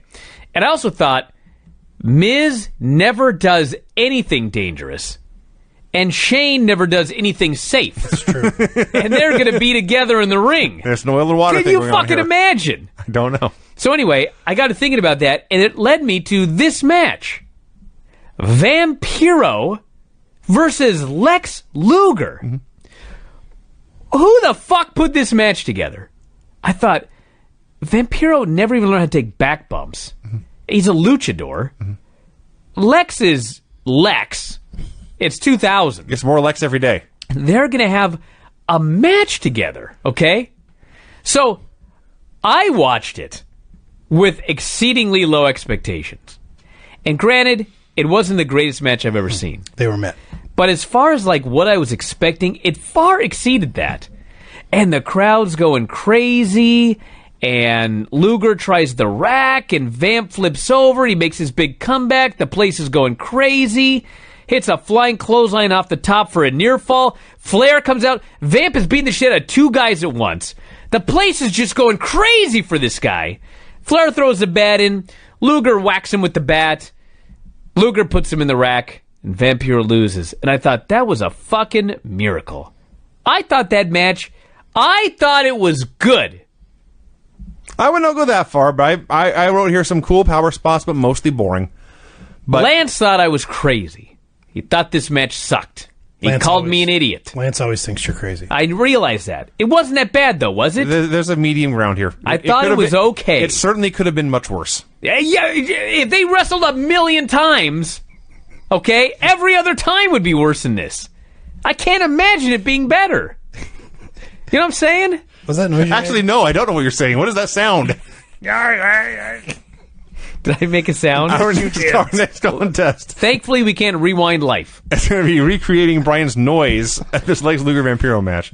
That's how powerfully I feel about So it. yeah, Vampiro is the guy he is the goof trying to stick his nose in the main event scene, and by the end of this, he was in fact a goof. And he lost. True. I think he was still undefeated. Maybe He I'm wrong about wasn't a that. goof. I mean, come on. He beat up two guys and he got fucked with a bat. He was totally Excuse okay. me? He did. I missed that part. He did. It's true. So they're beating him up, and Sting makes the save. And they're doing a Sting and Vampiro versus Team Package feud. Gene interviews Jarrett, and Gene says, "You could be driving a cab by the end of the night." What? Oh, if he's not going to get a title shot again, you may as well quit. Just never wrestle again? I mean, that's what Liger did. He's driving a cab? He's an all-time legend. I want to take a cab in Tokyo then. Have Liger drive me around. No, not the cab, you idiot. He had one last title shot and he didn't win. And he was like, I'll probably never get another one again. So I may as well retire. You're not driving a cab, Brian. Gene says Jarrett's going to drive a cab. Well, my point is that Jarrett must have no other life skills. That I believe. Okay, if he retires from wrestling, which actually that's not true of all people, but anyway. So Jarrett promises to win his title shot. They're now calling, at this point, they're not calling him Scott or Steiner. They just call him Papa Pump. Papa Pump says he will show us all the true meaning of uncensored. Hulk Hogan was only champion because we were watching his back. Tonight I'm going to kick Hogan's ass. Gene interviews Dustin, who says he drove a stake through Terry Funk's vampire-sucking heart. Wow. He Then buries... we had... Oh, go ahead. He buries every old dude in the roster. Kurt Hennig, Dallas Page, Roddy Piper, Hulk Hogan, calls himself the American Nightmare. And my first thought was, you're burying all the old dudes when you're old yourself. And then I realized he's like 31 when this happened. He started young, and he'd already been around a decade at this point. So, Sid. I vividly remember this from 19 years ago because I thought Sid was so awesome. I must have watched this like 100 times. It is great. They're at a press conference after Uncensored, and Sid is there, and there's fake reporters, and they're doing the whole press conference thing. And Sid has got the biggest smile on his face. He's just retained his title. It's a big night for Sid. He's the champion. He's so happy. And they're asking him questions, and Hogan keeps jumping in and answering for him. Well, Hogan shows up in the middle. He congratulates Sid, and he puts him over, and he goes to leave, but they keep asking questions for Hulk. Yeah. And Sid is the best sport ever. Yes. I'd want him on my softball team. Absolutely. He doesn't even have that smile that's kind of like, why are you interrupting me all the time? He's happy. He's not selling it one bit. But if you're watching it, you're like, it's fucking Hogan. Keep your nose out of this guy's business. Yes. This is his fucking press conference. The best thing is, Hogan is out the door. He did not answer this question, but the last question they asked him was, and this is a quote, "Do you think there will ever be anyone as good at wrestling as you are?" I thought it was a funny question. It is a funny question. I'd like to know his answer. Norman Smiley versus Hugh Morris. Morris is doing a squash match. The Demon's music hits. It turns off in the middle of the match. Hugh wins with a moonsault. Then the Demon comes out. He's checking on Norman, and Hugh beats the Demon up as well. I'm sure Kiss was overjoyed with the portrayal of their Demon. Remember the deal was he was supposed to be in the main event? Yeah, he was. And so they would just randomly... Yeah, the third match on the card would be Exactly. the main event on these WCW pay-per-views. I just can't believe they're still playing God of Thunder. Of all the know. music they take off this network, and actual Kiss songs are making it through. And knowing how Gene and Paul are with money... They're not giving. Exactly. They're yeah. Hennig does a promo. "This business has lost respect," he says, "but I will earn respect from Dustin Rhodes. Curt Hennig is unbeatable." I was watching this and I thought, Bianca Belair, that's what they should have used for her. Instead of this undefeated, after she's lost a match and still claims to be undefeated, if she would just say, "I'm unbeatable," two very different connotations there. Yeah. That should be her deal. I am unbeatable. Unbeatable means there's no way you can possibly beat me. That's in the right. I future. may have lost a match, but I'm unbeatable. Yeah. To lose a match and then claim you're undefeated. That's just a lie. You're a crazy person. Sure. Or delusional. Dustin Rhodes goes... That could be construed as crazy, Vinny. It actually could. Thank you. Yeah. Dustin Rhodes goes for a walk. Gene is outside Sid's locker room, where he explains Sid Vicious and Hulk Hogan are planning their strategy. "I am very hopeful to get an interview with Sid Vicious and Hulk Hogan later." I got to talk about this Hennig Dustin thing here again. Why? It's my gimmick. All right. They're having a match. Hennig's got a cast on. They go outside, and first I'm going to tell you what happened. Hennig has a cast on, and Dustin starts taking his cast off, and the bell rings for a disqualification. And Mark Mann goes, "Why was that a disqualification? That's not illegal." And Dustin shoves down the referee, and Hogan runs down to make the save. Okay? So that's what happened on television. Now I'm going to tell you what I think really fucking happened. Referee was fucking Nick Patrick. Okay? So I think what happened was this fucking idiot was supposed to wait until he got shoved to call for the DQ. I could see that. But instead, he called for the goddamn DQ early when Dustin took the cast off the guy's hand. That's the only sense I can make of That's this. some good sleuth in there, Brian. Dude. Anyway. Another shit finish. Everything Regardless, fucked up. the match went 2 minutes and ended in a DQ. So Hogan makes a save and chases Dustin Rhodes away. He's celebrating with Mr. Perfect here. And it occurs to me, Hulk Hogan is now all chummy with both Curt Hennig and Sid Vicious. Yeah. What could possibly go wrong? They're mixing things up. And the cherry on top, Tony, to end the segment. Thank God for Hulk Hogan. God, thank the Lord above for Hulk Hogan. Say his prayers. So Gene is now interviewing Sid from his locker room, and Gene outright says, "Well, I was hoping to get a chance to talk to Hulk, but I'm here with Sid Vicious." Oh, poor Sid. He is so the babyface in this stupid storyline. Just turning the knife. So Sid's all excited. He goes, "Jimmy, go make sure nobody can interfere tonight." Yeah. He's all excited and loud, and Jimmy runs off, and Gene says, "Jimmy Hart, what a guy." Gene was so great on this show. And then I guess Sid thinks, well, now we're rolling, because then he gets very quiet. He goes into whispering Sid mode. It's just so wacky. He's Sid. He's great. Sid is great. He belongs in the Hall of Awesome. Remember how many weeks we just held it off and held it off and held it off? Yes. We made a mistake. He's tremendous. Now he's in. Tank Abbott goes for a walk. Gene interviews Sting. Sting promises to split team package right down the middle. Oh, what? That's what he He'll says. split that package right down the middle? He also referred to them as two peas in a pod. Yeah. Peas? Yes, Brian. He says he got started last night. He's going to finish it tonight. It's showtime, clowns. Tank Abbott versus Barbarian. Vinny, you couldn't have liked this. Come on, Vinny. A match out of my dreams. Get out of here. First of all, Meng is watching backstage, growling. He goes, not long, Tank Abbott. Not long. Not long. Behind him is a young boy who can only assume was either Tamatonga or Tongaloa. Could have been. Okay. He promises it will not be long. Barbarian and Tank have a slobber knocker.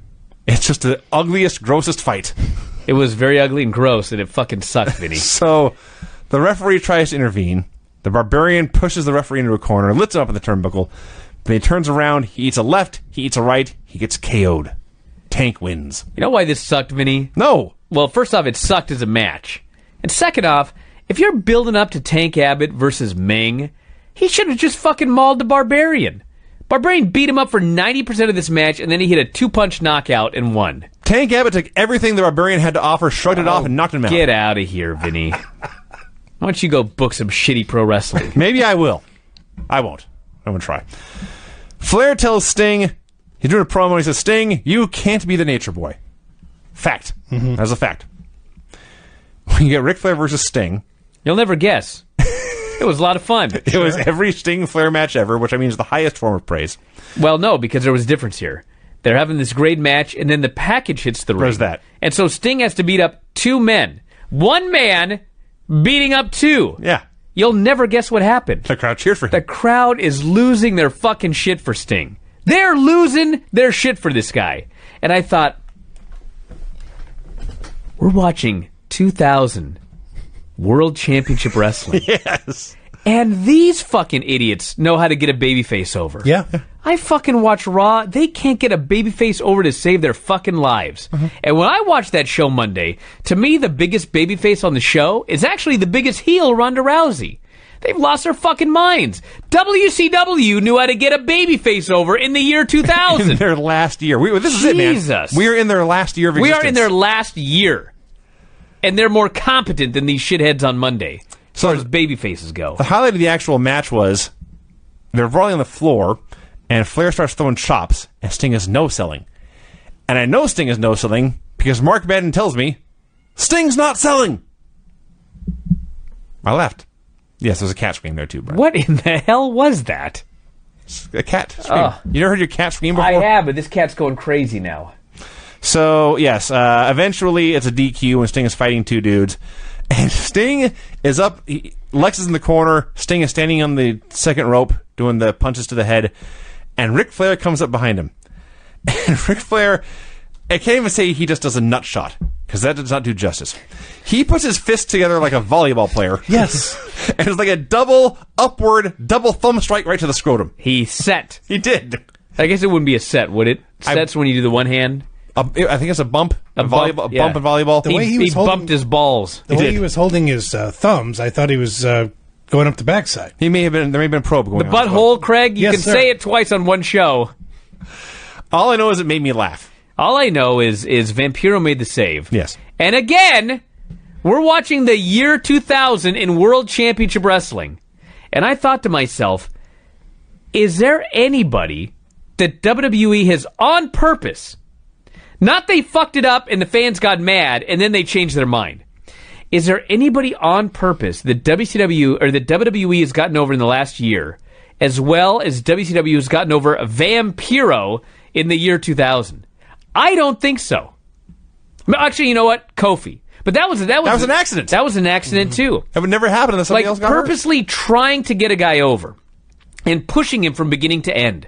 There is not one babyface at WCW or WWE. I'm messing them up because they're fucking interchangeable at this point. There's not one babyface WWE has gotten over as well as WCW got over Vampiro here. Mm-hmm. It's crazy. Main event, Scott Steiner and Jeff Jarrett versus Hulk Hogan and Sid Vicious. I was so liking this show. So, first of all, Steiner's being all crazy. Goes right up to the announcers and says Hogan wasn't shit without him. Ooh, you're not allowed to say that. That made it on mic. Flips Hogan off, dares him to get in the ring. In between, he's suplexing Sid Vicious around. Sid's really big. Like, remember when Scott Hall got a match with Sid and was sort of indicate he's tall and big? Scott Hall was too afraid to fight Sid because of his size. Not Scott Steiner. I'm just going to suplex this guy one way or another. And he did. So he's terrifying, is my point here. Scott Steiner's a terrifying individual and out of his mind. So eventually they get the heat on Sid. And Sid is able to crawl to the corner where he's on the apron. And he just reaches out and just with the tip of his fingers tags in Hogan. And he collapses there on the apron.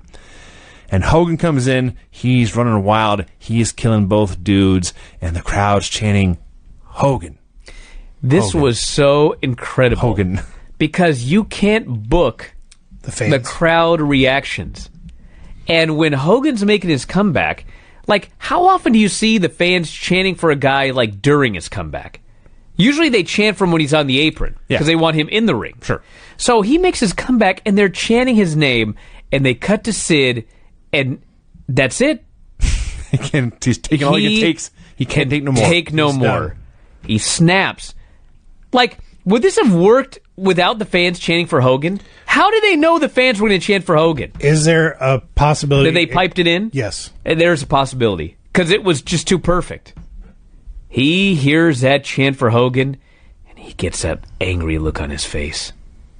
He could take no more. I would not play softball with this Sid. He's angry. This guy's off the fucking team. Angry ogre Sid. He's out of the Peruvian leper Shrek. colony. Wow. That was a deep cut. So, Hogan's running wild. You remember the Peruvian leper Yes, colony? I do. Okay. Yes, no one else does. No. This is a bowling team Vinny and I were on. Yes. Yeah. Back when Vinny would regularly get the look on his face that Sid got on his I did face actually. You were a poor fucking loser. You were not Sid. And I lost every week. Oh, my God. But you were in your own head. Peruvian leper colony. So there was a story. I forget what the story was. Well, I've heard of Peruvian marching powder. There's such a thing as a Peruvian leper colony, Craig. Okay. What the fuck are you talking about? Peruvian marching powder is cocaine. Okay, well, that's not what this team was about, Craig. No Understood. This team was about trying to make Vinny into a winner. And it wasn't working. Well. And he would get more and more angry, and he'd just get furious, and then he'd bowl even worse, and somehow he met Bridget and she married him. I was going to say, this is what happened. My horrible bowling led to me to love my life and fooling her into marrying me. Yeah. Yep. She made my absolute worst. Yep. This is all true, everyone. It is. This is a shoot. Yeah, we set that up, me and Katie DeCourcy. And it's all far more logical than the finish of this here Nitro match. Hogan whips in Jarrett, and he hits a big boot. He whips in Steiner, and he hits a big boot. And he turns around, and there's angry Sid, who grabs Hogan by the throat, and he chokeslams him. And I'm thinking, okay, now Jarrett or Steiner will make this pin, turn out it'll all be a big group thing, and they'll... Yeah. Sid pins Hogan. Yes. Sid makes a cover. Steiner and Jarrett are pointing the ref to count. The ref counts 1, 2, 3. Now, wait a minute. What was this match again? Sid and Hogan were a tag team, you see. I see. And they were And facing... Sid pinned his own partner in the main event? He did. This was one of those things that I wrote about in Death of WCW, and then I saw it here again. I just started laughing. Yes. What the fuck were they thinking? Don't know. Why did he pin his own partner? Do they know how wrestling works? Does that mean Jarrett and Steiner lost, or did they also win? They won and lost. This is like Bam Bam getting counted out of It's nowhere. almost that illogical. Bam Bam getting counted out of nowhere. Yes. Was actually, I think, worse than pinning your own partner. That is- Because at least there's a level of intimidation here with the referee. Sure. But this was really fucking dumb. I just don't know how you put it How on do the you record split books. the money? Exactly. Do they get their win bonus? They get their win bonus, but so do their opponents. Does Hogan wow. get it? Hogan's team won. Hogan's of partner course pinned the Hogan guy. gets it. Yeah. And if that's the case, why doesn't everyone do this then? I don't know. This was ridiculous. The only... Now, okay, that sucked. That sucked violently. As far as the Hogan-Sid thing, the only problem was it was a one-show storyline. If they had built it up over a week or two, it would have been even better. That's true. Yes. Yes. Yeah. Well, they might have done something on Thunder, for example. They might have. And on the pay-per-view. But it was all... The Hogan-Sid stuff... Accepting that it was rushed, was all very, very, very good. And this... I said it about Sid earlier, but really the whole show. This spring, March era of WCW 2000, in between the two Russo runs, it's much better than people remember. It is. It is much, much better. These shows are not boring. No. People call this like the boring Sullivan era. It is not boring. No. It's not Like, they range from It bad is not to- the best thing I've ever seen. No. But there's good stuff on every show. There's bad stuff on every show. This is better than a lot of Raws I watch nowadays. Isn't I there would say like- almost all. I would think. Oh, I don't watch them, so. I was going to say, what are you talking about? Isn't there like a big reset show coming up? Like, Of course there is. Yeah. Because everything's going along fine, and they have to piss in it. Yeah, Russo's coming back, and we get the big Russo-Bischoff Hug. reuniting, or I guess pairing. Then they hate each other. Anyway, it'll be a lot of fun. Less than a year left, baby. This was a fun week to watch. This retro is the shows. best pair of shows. Yeah. You know, Raw was very, very good. Nitro was one of his best shows in the past several months. This is the most fun I've had watching the retro shows. Well, Yeah. certainly in 2019. 100%. Well, are you ready, Vinny, for your finishes report? Mr. Alvarez, I am prepared. Well, okay then. The finishes on this show were clean pin, DQ due to belt shot, submission after bat shot, clean pin, DQ due to cast removal, knockout, DQ due to interference, and one dude pinning his own partner in a tag team match. That's it. Those are the finishes, everybody. Those are the finishes. To that I think we should edition of compile all the finishes and put them together in an Amazon ebook. Not impossible to do. Okay. I kind of wish you told me that years ago. Yeah. Sort of compile them as I go. Well, I don't want it to be easy on you. When we're selling this for $1.50 a pop, it's very important. Well, it's only for $20 a pop. It's history here. It's like a textbook. He's only started doing the finishes report in the last, year and a half? True. You'd have to go back and watch all the shows again. Yeah, you don't want to do that. I wouldn't.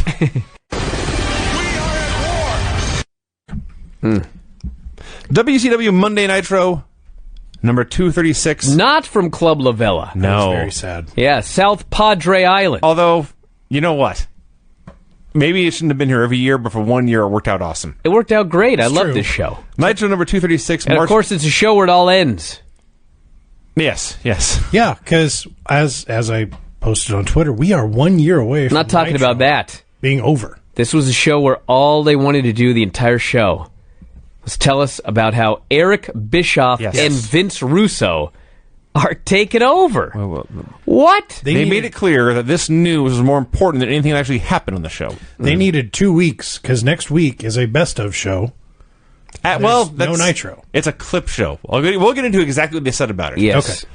But this is also March 27th of the year 2000 from South Padre Island, Texas. So Mean Gene interviews DDP. And I don't know if somebody missed a music cue or if Gene was too early, but for some reason, Gene had to awkwardly fill time for like 30 seconds. Boy, was it awkward. It was very... And think of all the time Gene's had to fill smoothly in his career. This was awkward. And then out comes the hottest version of Kimberly Paige there has ever been. And before she comes out, I want to address Gene's awkward 30 seconds. Okay. We're live. The camera's on Gene. Yeah. Gene says, and I quote, "Young lady, you're very proud of those, aren't you?" Yes. Thank you, sweetheart. And he saluted her. Wow. So yes, then out came Kimberly. And then all was forgotten about Gene and his technical issues, and my jaw was on the floor. I don't think I've ever used this term before, but she was a marvel. Yes. Okay. That's what I came up with here. Yeah. She was superhuman. Look at Rob furiously trying to find. Good. Everyone should. The words smoke show came to my mind. So she's wearing a bikini top, and she's wearing a long skirt that is cut all the way up to the thigh to show how long her legs are, but it's also sheer, so you can see she's wearing a thong as well. Mind-blowing. This woman. This is astonishing. Now, eventually she gets out there. So they're at South Padre Island, which is outdoors, and no one thought... I don't know where the hard camera was, but it may have been on the top of a tiki hut or something. It's blowing in the wind. I'm getting seasick watching this. It was very windy there. It was very windy. They're out on the shore. So Kimberly is there just to interview DDP in his big return, or to introduce DDP in his big That's return. literally all she's there for. Well, Well, that's all she had to say. and to draw viewers, which I can only imagine worked very well. So Paige has a book to plug because, of course, he does. He is asked if his back injury is career-threatening. He says when he comes back, his back will be jacked. I was like, that sounds bad. My back is jacked. I ain't coming back. is this where he discovered DDP yoga? It probably. Back, if you read his book, actually, this era led a lot of it. Okay. So he plugs Ready to Rumble. They name drop, I think, every single person who was in the movie. They repeatedly compare it to Wayne's World. Dude, It's not Wayne. It is not Wayne's World. It's not At all. Taylor Wayne's World.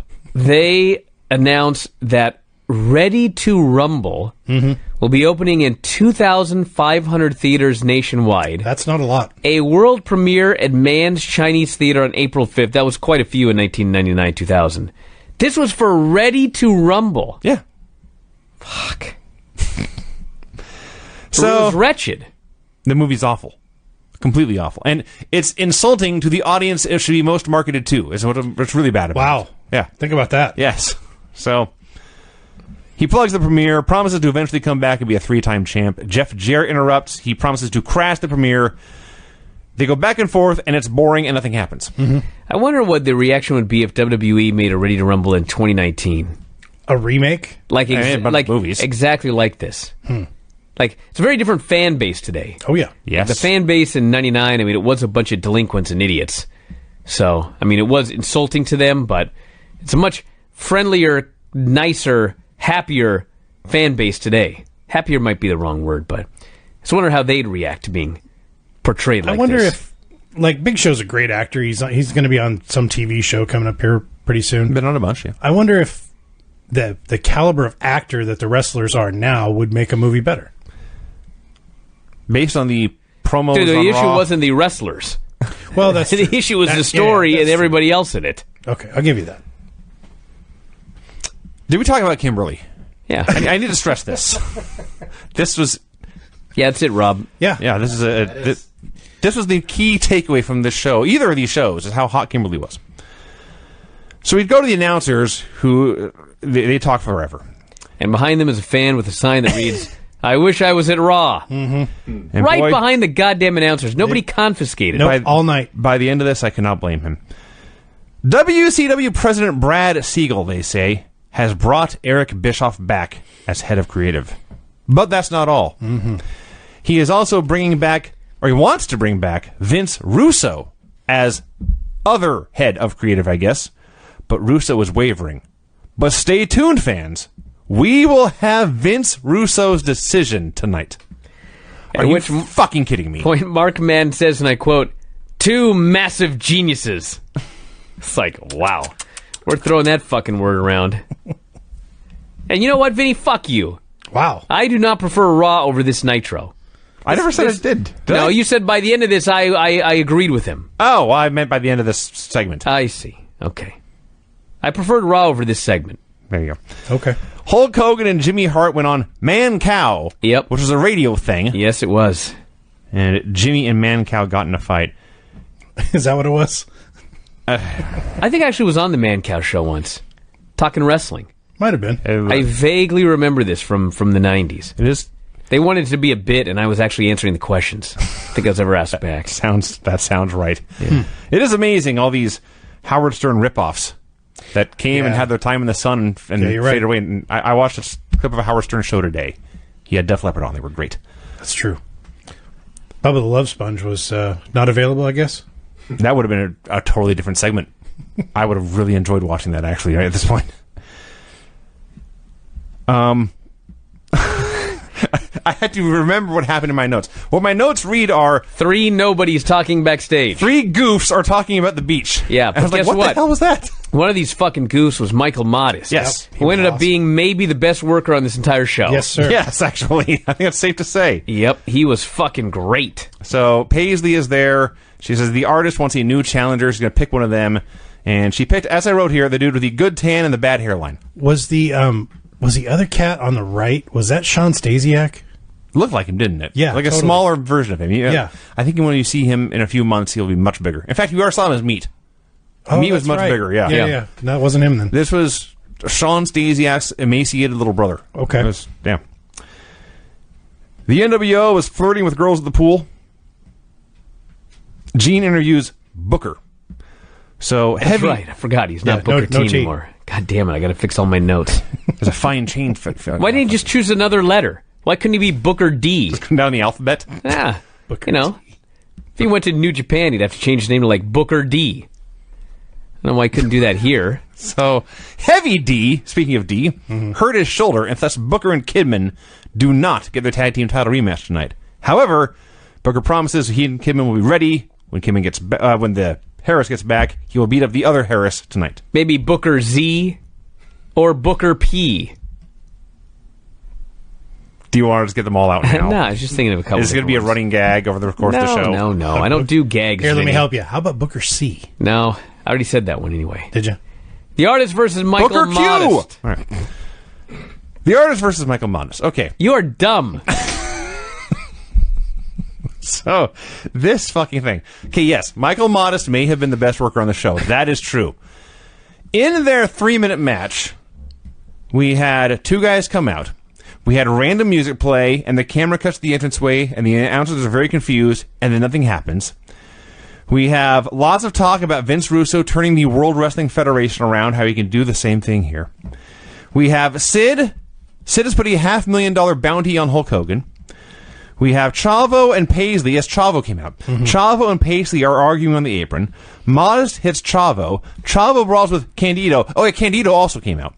We have the Artist knocking Paisley off the apron, and then Michael Modest pinned the Artist with the air raid crash. At this point, we were told, even though Paisley said we want a new challenger, this was a non-title match. This is one match! We don't even have music for the guy, screamed Tony. And we don't know his move. Nope. And man's there talking about it's the biggest upset he's ever seen in the history of wrestling. And Tony just immediately cuts away to talk about a $500,000 bounty on Hulk Hogan. So, I don't even know where to begin. I skipped a lot of things here. Modest was awesome.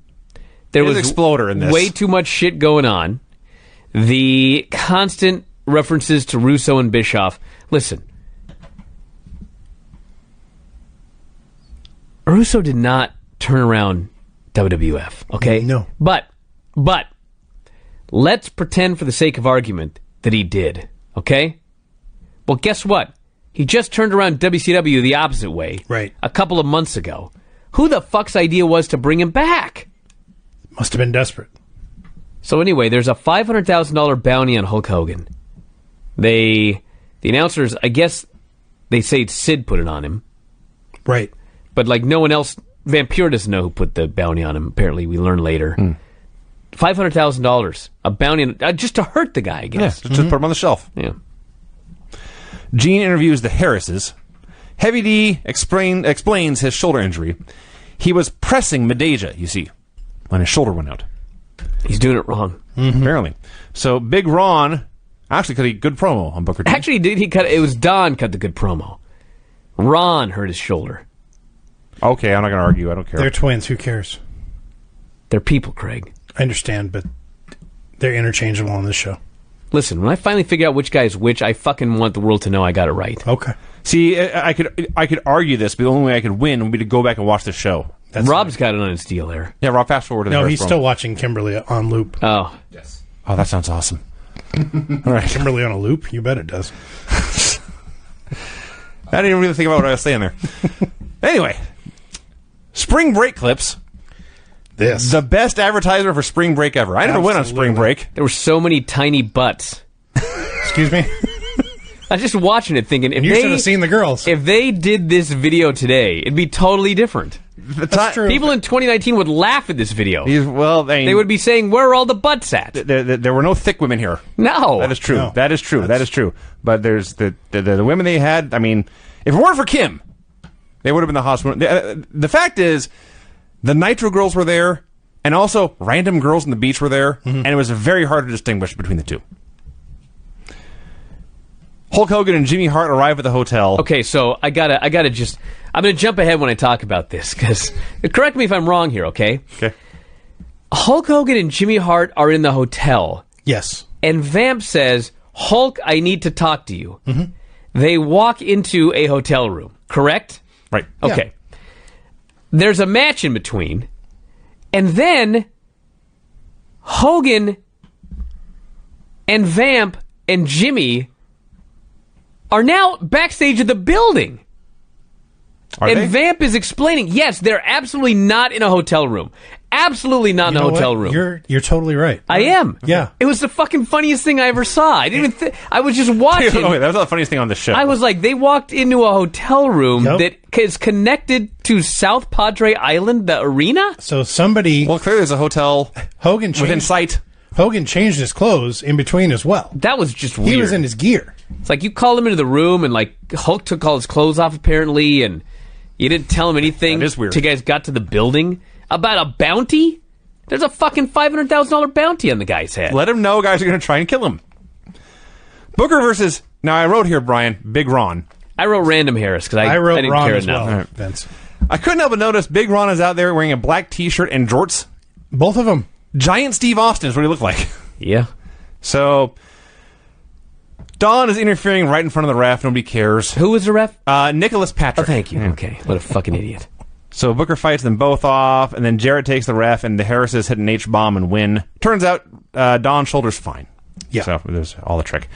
Harlem Heat attacks, and Kibben is out. Thank God you're here, Billy. 5 minutes after, and even Madden was like, well, thank God you were here when the Harrises were double-teaming this guy for 5 minutes. Eventually, Booker grabs a chair and makes a save, and that's that. Vampiro does, in fact, warn Hulk Hogan there's a bounty on his head. He doesn't know anything about the bounty. But as soon as he tells him, Hogan knows it's Sid. Sid turned heel last week. Thank God they reminded us. I'd almost forgotten. Hulk says, thanks, brother. Finally. Gene interviews. Allow me. Okay. Hulk Hogan is doing a promo with Mean Gene. I knew it was coming.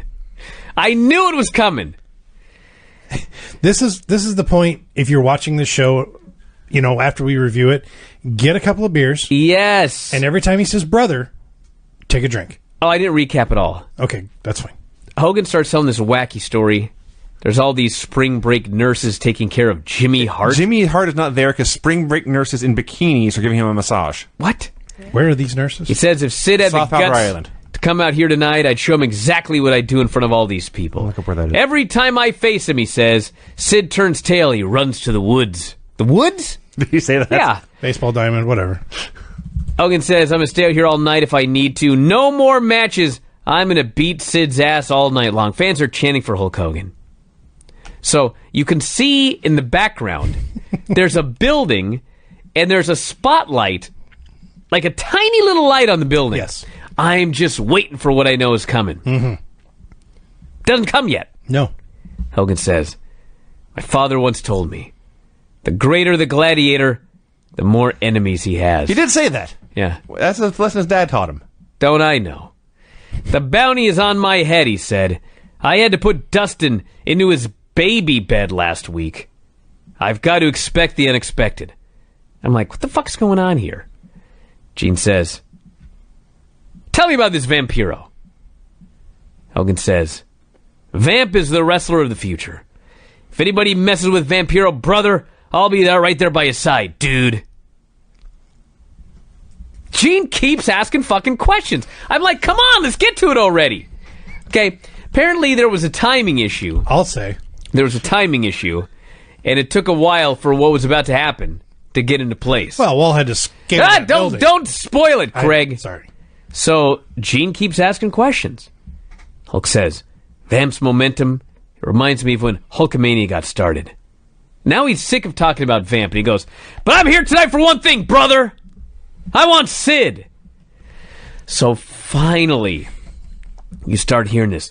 Thump, thump, thump, thump, thump. I'm like, what the fuck's going on? What's that noise? And they are in a ring. Mm-hmm. And I'm not making this up. And when I wrote about In Death of WCW, I did not properly give this the credit it deserved. No. I wrote that the hotel was a mile away. I think it was 5 miles away. This fucking hotel is so fucking far away. You can barely see the hotel. So, standing on top of the hotel, and I hate to do this, everybody. It's video. People hate this, but I got to do it on video. Standing on top of the hotel is the wall. The wall is standing there.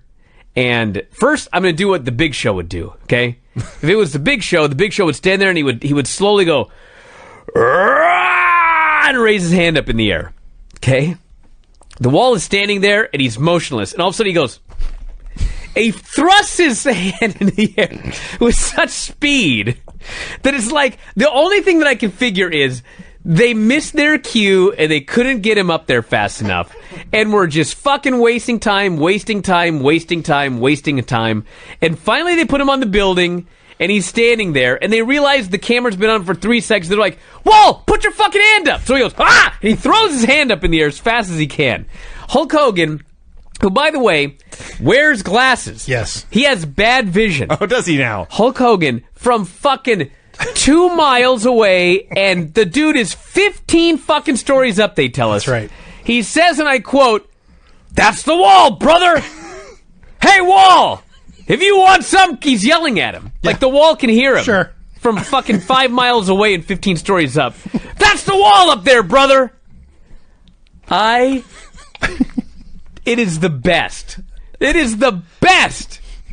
It's so campy. It's straight out of the 80s. It's Hulk Hogan doing the brother and the Jack. Gene Oakland's interviewing him. There's a big fucking lunkhead, a big stiff that's going to be his opponent. He's fucking on top of a building 5 miles away, and Hulk can just see him there. And he cuts a promo on him. This was worth the 5 years we've been watching this bullshit show.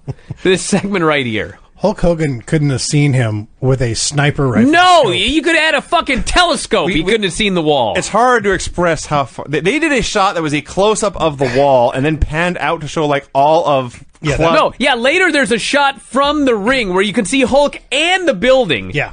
And it's like... There's a pixel. Dude. A single solitary white pixel. That's the wall. He may as well have been on the fucking moon. I wrote those exact words. He may as well have been on the moon. In fact, they would have been more realistic. Because at least, I don't know. And then, if it couldn't be campy And he's enough... shouting at him. If it couldn't be goofy enough, Hogan is screaming at the wall from the ring. Keep in mind how windy it is. Like, you ever try to yell at somebody in a windy day? Yes. Okay, he's yelling at the fucking wall, and then, for fucking no reason, he says... I'll offer up $1 million for the wall. You're gonna offer up $1 million to face the wall? Somewhere in this promo... No, he made this up. Because they're trying to explain away this throughout the rest of the show, and nobody can figure out this $1 million. Well, somewhere he explained that Sid had put a $500,000 bounty on him. Right, and he put up another $5. He would add $500,000 of his own, so that's where he gets the $1 million. He's putting money into his own bounty? I guess. What? I don't know. But, see, the $1 million part makes sense. Just what you have to do to get it does not. Or what's at stake. So, when this actually happened, I actually remembered this. Because, No shit. Because It's unforgettable. well, specifically... Vince McMahon couldn't forget this. I remember your write-up in Figure 4 Weekly. Because I somehow missed it, and I read this write-up, and I thought, I've got to see this. Now, I need to explain. This was 2000. There was no YouTube. There was a WCW.com, but good luck getting video on that thing. So I had to call all my friends to see if anyone had taped the show, and then go borrow their tape to watch it. It was worth it. It sure was. It's the Wall brother. Hey, Wall. And his voice is going. Hey, you don't say. His voice we is gotta cracking. shout so loud to get his voice up to the moon.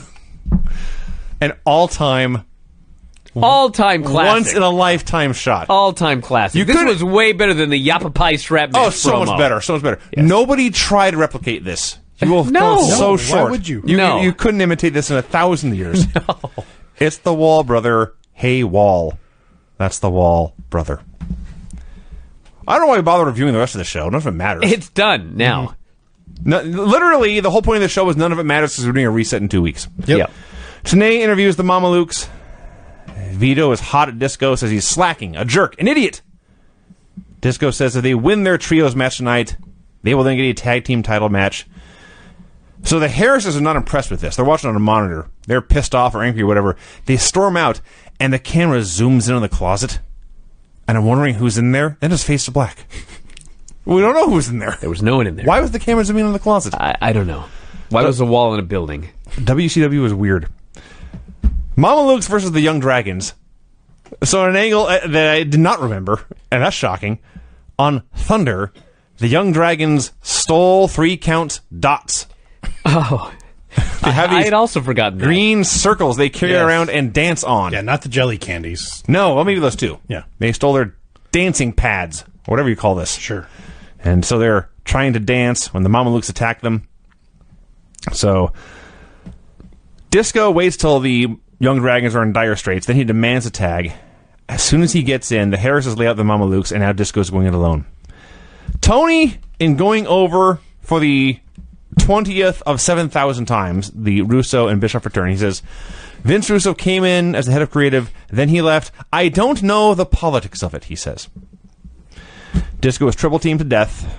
He is pinned with a splash and a leg drop, and then the Harrises kill everyone. And it was noted during this segment that Tony got a note during the match. Mm-hmm. It is official. Vince Russo has agreed to come back, and they will be helming together. Yes. Thank God. Johnny the Bull, in this match, jumped without running. Mm-hmm. Just flat-footed, jumped from the apron, or the canvas, to the top rope. Mm-hmm. Now, he almost ate it. He did almost fall. It took him a long time to regain his balance. But that was impressive. He can jump very high for a very big man. Of course, jumping high almost did him in because he tore his urethra. Doing this actually same move just to the outside of the ring. Right. He did the big twisting leg drop here. Team package arrives at the building. Sting and Vampiro are in a fucking tent. Yeah. We're walking through and they're going to this tent and Sting's looking around like, what the fuck? He reaches up, taps the ceiling. No idea what's going on. Okay, I can't say... It wasn't even close to the best thing on the show, wasn't actually. as good as the wall. It was not as good as the wall. It was sure as hell not as good as Kim. This was very entertaining. Sting and Vampiro versus team package. Mm-hmm. Yes. Vampiro and Ric Flair stay in the ring.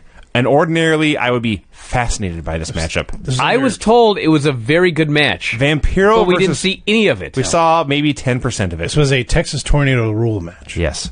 So, Vampiro versus Ric Flair, it's kind of hard to comprehend. What we saw of it looked fine. It's not like Ric Flair hasn't wrestled 1,000 guys worse than Vampiro. But more importantly, Sting and Lex start brawling, and they immediately disappear. Can I talk about Liz during this brawl? I will. I'll say about Liz, actually. Dude, they're brawling by a swimming pool, okay? Mm-hmm. Here's the spot. Luger is supposed to go for a power bomb or a pile driver on Sting. Right. And Liz sprays something in... I don't even know what she was supposed to do. I don't have any clue. Because Sting is about to be killed. He's bent over, so like... And his head's between Lex's legs. Why would she be spraying anything? She fucked something Here up. is what happened. Okay. Then you try and explain what you think was supposed to happen. I can't explain it. Lex has his back to the pool. Mm-hmm. He has Sting in pile driver position. Elizabeth walks up. She throws a cup of ice right at Sting's ass. Then she throws the cup down and throws her hands up in the air like she knows she fucked up. And she walks away. She looks right into the camera and she's like, ugh. Yes.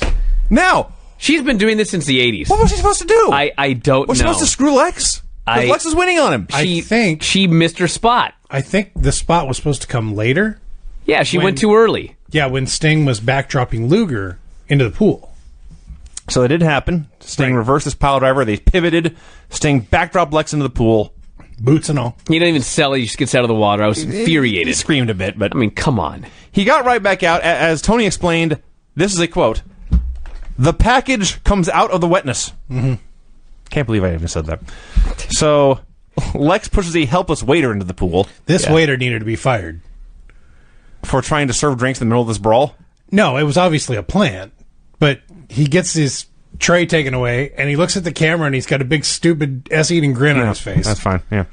So then Sting and Lex have a food fight. They go back into catering. Yep. I was like, don't get in the pool after that. No, they'll have to drain that whole fucking pool. Yeah. So there's like a big bowl of dip, like a spinach dip or something. Sure. And Lex...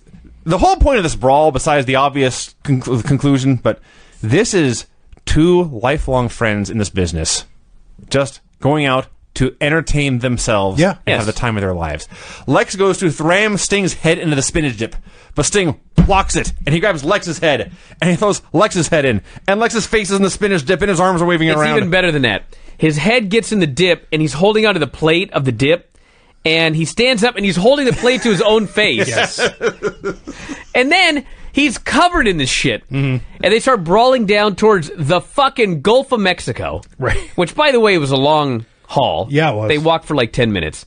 And as they're brawling down there, I refuse to let anyone say anything bad about Tony Schiavone. Tony Schiavone is calling it like it is a sport. Yes. He is explaining Lex Luger is covered in guacamole and spinach and dip.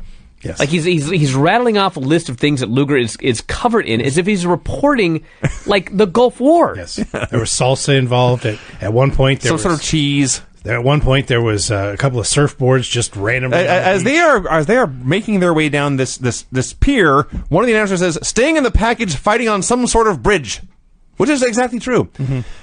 Someone noting all the cheese and dip all over Lex, I think it was Madden, says he has more fat on his body than in his body. Even Tony's like, that was a good line. They begin to fight and brawl with inflatables and surfboards. Excuse me. Lex throws Sting into an inflatable shark. Mm-hmm. Sting responds by grabbing an inflatable inner tube and putting it around Lex's head and throwing him around. They hit each other with surfboards. They go into the sea. Lex gets backdropped into the drink. And the finish... They're on the beach, right? We mentioned they're on the beach at night. Mm-hmm. And there's some security there, but there's plenty of people around, too. So there's this camera and the light on the camera, and that's it. So Sting grabs Lex for a pile driver. He lifts him up. I assume that Sting hit a pile driver on the beach. But really all I saw was Sting pile driving Lex into darkness. Yeah. They disappeared into pitch black. It was actually in the ocean. I know that because the ref drops to count 3, and as he counts 1, there's this huge splash of water. He pinned him in the Gulf of Mexico. He pinned him in the sea. Yes. That's international waters. That might not count. I actually looked up. South Padre Island is like a stone's throw from Mexico. Yes, it's very, very close. So they may have been in Mexico. Sting gets up. He looks like Aquaman now. His hair is just dripping wet. Gets his hand raised like it's a great triumphant battle. Mm-hmm. This is fucking awesome. And then it's not enough. Sting, they go to the ring. Vampiro and Flair have just been killing time. And they just stop. Vampiro's got like a knee bar on. He just lets go and they're done. The bell rang. The bell rang. Yeah, the bell rang. I thought he beat Flair, actually. I guess he didn't. No. Then they cut back and Sting and Lex are doing more stuff. Sting does the big ear clap. And he thinks Lex is going to take the bump. But Lex is not done yet. He tears and totters. And he shouts, "Clothesline!" And Sting turns around, does the big running clothesline, and Lex goes flying back into the water. A triumph. This segment was a great. Triumph. I told you this show was better than Raw. So blew Raw out of the water. Get it? Made a joke there, Vinny. Didn't mean I'm so smart. I know. Booker T says he won't kiss ass for Eric Bischoff and Vince Russo. Still more beach party clips. Mm-hmm. We get a slow-mo replay of the backdrop into the swimming pool. At this point, Terry Funk was as happy as I've ever seen him. Yes. Well, no wonder. He just watched this Sting Luger stuff. He promises to beat Hugh Morris. La Parka versus Ming. Fucking Ming, this idiot comes out, or La Parka, I'm sorry, not Ming. La Parka comes out with a microphone after he got betrayed. The same gimmick, yes. And he still tried it again, and he got betrayed again. His mystery voice screwed him a second time. He called Ming idiot. Jungle Jim. Yeah. Made fun of his Angela Davis hair as Ming is throwing the microphone down and pointing at it saying, "That's not me." Ming was not convinced. Ming shrugs off a chair shot, hits a death grip for the win. Fan holds up a sign that says, "This is really stupid." Tank Abbott comes out to confront Ming, but he gets jumped by Fit Finley. Kid cam footage, because both shows now must have spy cams everywhere. Mm-hmm. So it's the same shot of the NWO flirting with the girls at the pool afterwards, but we see more this time. The NWO leaves. They say, "Let's go to the beach." The girls are still in the pool. And Buff Bagwell comes out to hit on the NWO's women. Mm. Apparently he's actually successful for once. I guess. Well, yes, but there was a swerve. So his line is, these gals are in the pool, and he comes up to them and says, "Hey, I got a towel in my room. Let's go dry off." And I guess it worked. Hey, write that one down. Who am I to judge what's effective? Fit Finley promises that Eric Bischoff and Vince Russo will get things sorted out. They're going to turn this around, and I'm going to back them the entire way. I'm a company man. I am a company man, he says. Yes. Yeah. Get a wall highlight video. We get Hugh Morris and Terry Funk. Holy smokes. I'll say. This seemed like such a styles clash, and then they just beat the absolute shit out of each other.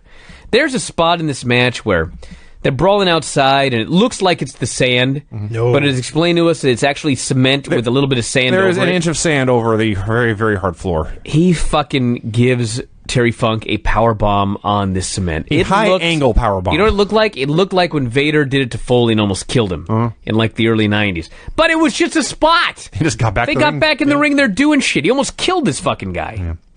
So the important thing about this match is the announcing. or more what the announcers said, and they were just doing their jobs, not mad at them. They explained next week, which it's not a best-of show. Because as Tony said, and this is a quote, we're going to go back and look at what did work, what could have worked, and what could have been different. We might want to watch that show. It is the best and shittiest of Nitro. Wow. All at sounds once. awesome. So the match continues for a while, and then Tony says, I've been told by the back to sell these two beating each other up, but I'm sorry. I can't do that right now. The reason Tony can't do that is he's talking about Bischoff and Russo more. Yeah. He has an announcement. They're going to take this clip show next week. Bischoff and Russo are going to take 2 weeks to sort things out. Yep. And then come back and present their version of Nitro. Which, if I recall correctly, the April 10th show is really good. Vince Russo's reset shows were always very good. Yeah. And the bloom never lasted. Fans, Tony says, this is after the powerbomb into sand where Terry Funk nearly died. I'm going to tell you more about our program coming your way in 2 weeks because a lot more needs to be said about that. And then he said nothing. So Dustin's out there, Funk's hitting everybody with a chair. Hugh hits a moonsault, but then Dustin hits everyone with a chair, including the ref. Somewhere in here there was a DQ. Dustin attacked everybody, I guess. So Funk and Dustin are brawling, and then for no reason, I know Hugh Morris hits a moonsault on the ref. Madden called Dustin the American Nightmare. That's Cody's name now. It's 2 weeks in a row. Cody stole it. Yep. Funk hit a moonsault in this match as well. When he got on top, when he went to jump, I don't know what happened, but I was terrified he was going to land on his head because... It's Terry Funk. Well, there's that. Something didn't go right, and he just managed to just get over. Gene interviews Hulk again.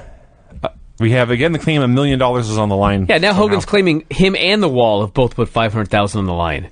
It's like, are you making up your own story here? Yes. Somebody is. Clearly. Says he has bigger arms than Scott Steiner. That's not true. Not true. He's going. Are you telling me Hulk Hogan lied? Come on now. He's going to tear the Wall apart. A Vampiro will watch his back. Then he said, and I must clear my throat because this is important that you all understand. This is what Hulk Hogan actually said in this promo. The Wall is going to try and take a boat. He's going to take this boat to China. That's right. But if he tries to take a boat to China, Vampiro will attack him with hammerhead sharks. Right. Huh.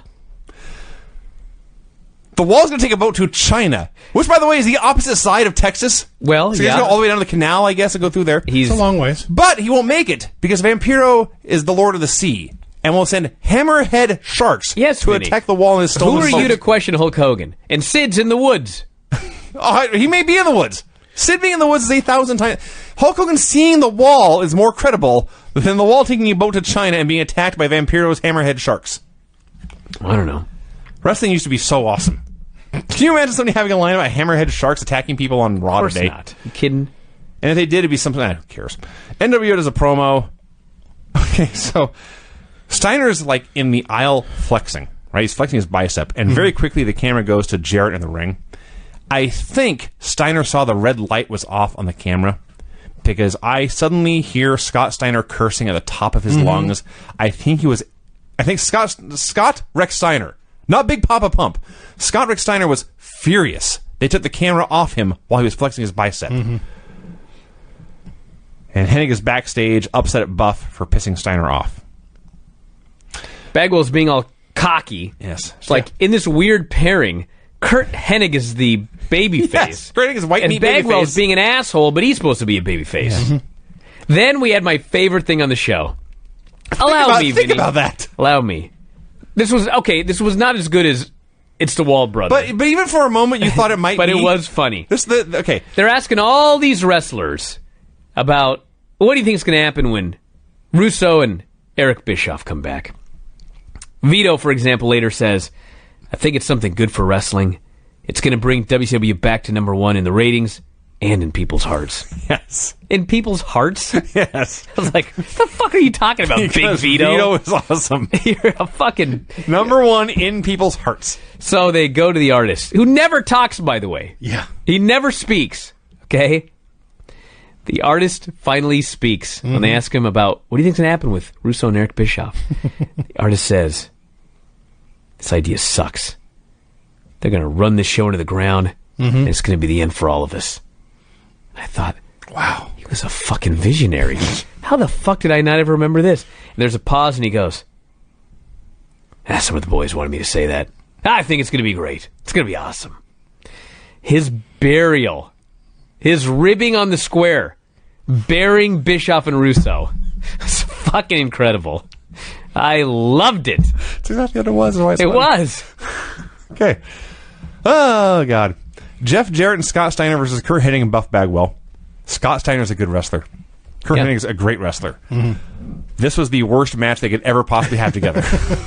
What the different pages of different books in different languages. Oh my God! When Hennig tried to hook him for something, and I guess Hennig wouldn't, or Hennig tries to go for, he would like setting him up for the perfect plex. Yeah, but Steiner will not throw his arm over perfect shoulder, no. And they're just like standing there all awkward, and they move to the corner and do some spots. So and it went on for a while. Time froze. Women get on the apron, they get back down. So the ref, at some point, he just leaves the ring. just coffee break, I guess. Not? He gets out. Jarrett is there. Oh, Jarrett was in the match. He hits Hennig with a guitar. The women are outside, tending to Buff as Steiner wins the Steiner recliner. And so the NWO wins. And Tony, as they're going to break, the music's playing. They cut to like the wide shot. Tony, in character, says, I wonder if the kid came as true. I wonder if he did dry them off. And there's a pause, and then just as it fades away, you can just barely hear him say, am I going to say that? WCW, everybody. You see, the women tricked Bagwell, thinking they were into him. Mm-hmm. And then when it came time for Buff to make the save, the women distracted him, giving Buff false hope. And then the women were like, at the end, were like, never mind. So did he dry them off before the match, or did he think he was going to later? Because if you got him before the match, if you got him to dry him off before the match, I'm sure he didn't care. I see. Maybe you just really dried him off. Sure. We had the veto thing. Brian talked about Hulk Hogan versus the Wall. Yes, sir. Brother. Actual match went like 3 minutes. Mm-hmm. So the story here is that they was supposed to be Hulk Hogan, big boot, leg drop, 1, 2, 3. Oh, what? And Hogan said, "Not going to do it, brother." I guess he wanted to do something with the Wall. By the end of this, it's very clear they had plans for Hogan and the Wall to do more than a 3-minute. No, Hogan did. Well, by they is him. Yeah, he decided, I'm going to put this guy over. He's going to no-sell the fucking leg drop. Mm-hmm. That was crazy. Mm-hmm. And Vampiro hits the ring for the DQ, which was ridiculous. Vampiro 2-on-1 advantage baby faces against the Wall. Hogan got saved. Yeah. And he wasn't even necessarily in trouble. No. It was fucking weird. I was certain that at the end of this, Vampiro would have turned on Hulk and tried to collect the bounty. Yeah. Not yet. No, that would have made sense. This was a 1980s Hulk Hogan match up until the Wall kicked out of the leg drop. I mean, yeah. Basically, yeah. He took the big... He didn't even kick out. It was Hogan hit the leg drop and just stood up, and then Wall stood up. Yeah. It wasn't even a cover. But Wall did hit the choke slam and didn't make a cover, and Hogan did the big Hulk up before that. Mm-hmm. The only thing I can add is that in the 3 minutes before that point, they were brawling outside, and Hulk Hogan was hitting him so hard with the chair. Mm-hmm. So hard. At some point, Wall went through a table. Okay. On the outside. I forgot this. And he just got up and no-sold. Oh, yeah. Wall knocked through table, gets back up. Yep. Yeah. Yep. A lot of getting back up in the show. That was it? That was the end of the Nitro. End of Spring Break Nitro. I loved the show. It actually was shitty in spots, but I mean, overall... The shittiness was fun, though. It was very memorable. It was a memorable, fun show. That opener, despite the talent of Michael Modest, was shitty. There are always fun shows on Spring Break. Yes. Always. Including the last one we'll ever have to watch. Panama City. We're a year from now. Let's go to the music. Here we go. The finishes on this show were... pin after an intolerable amount of bullshit. Pin after interference. Pin in a trios match after 2 guys on one team got wiped out by somebody else. Pin on the beach. In the water. Pin despite a chair shot. DQ due to chair shot. Submission after guitar shot. And DQ due to interference. There you go, everybody. I have so much fun reviewing these Nitros. We may have to move to Thunder when Nitro's over. We'll have to think about it. Maybe do like SmackDown versus Thunder for a couple of years. I am kind of surprised. People are concerned about what's going to happen in the Tuesday show. Yeah. I know. I mean, we'll review something. We've got a year, people. Yeah, there's something that shows. It's not like we're going to run out of professional wrestling. You know what we should talk about? What are we going to do next week? That's true. Do you want to watch this Best of Nitro show? Because I don't. I don't really want to. What about some of the... We should watch the Mania matches. Yeah, like the main event. We should watch the 4-way. We should watch the ladder match. I was going to say we could watch Raw and Thunder. We should watch the Mania matches. Fine, whatever. We'll do something next week, everybody. Don't worry about it. It'll be a show. Thunder's actually also on vacation. Man.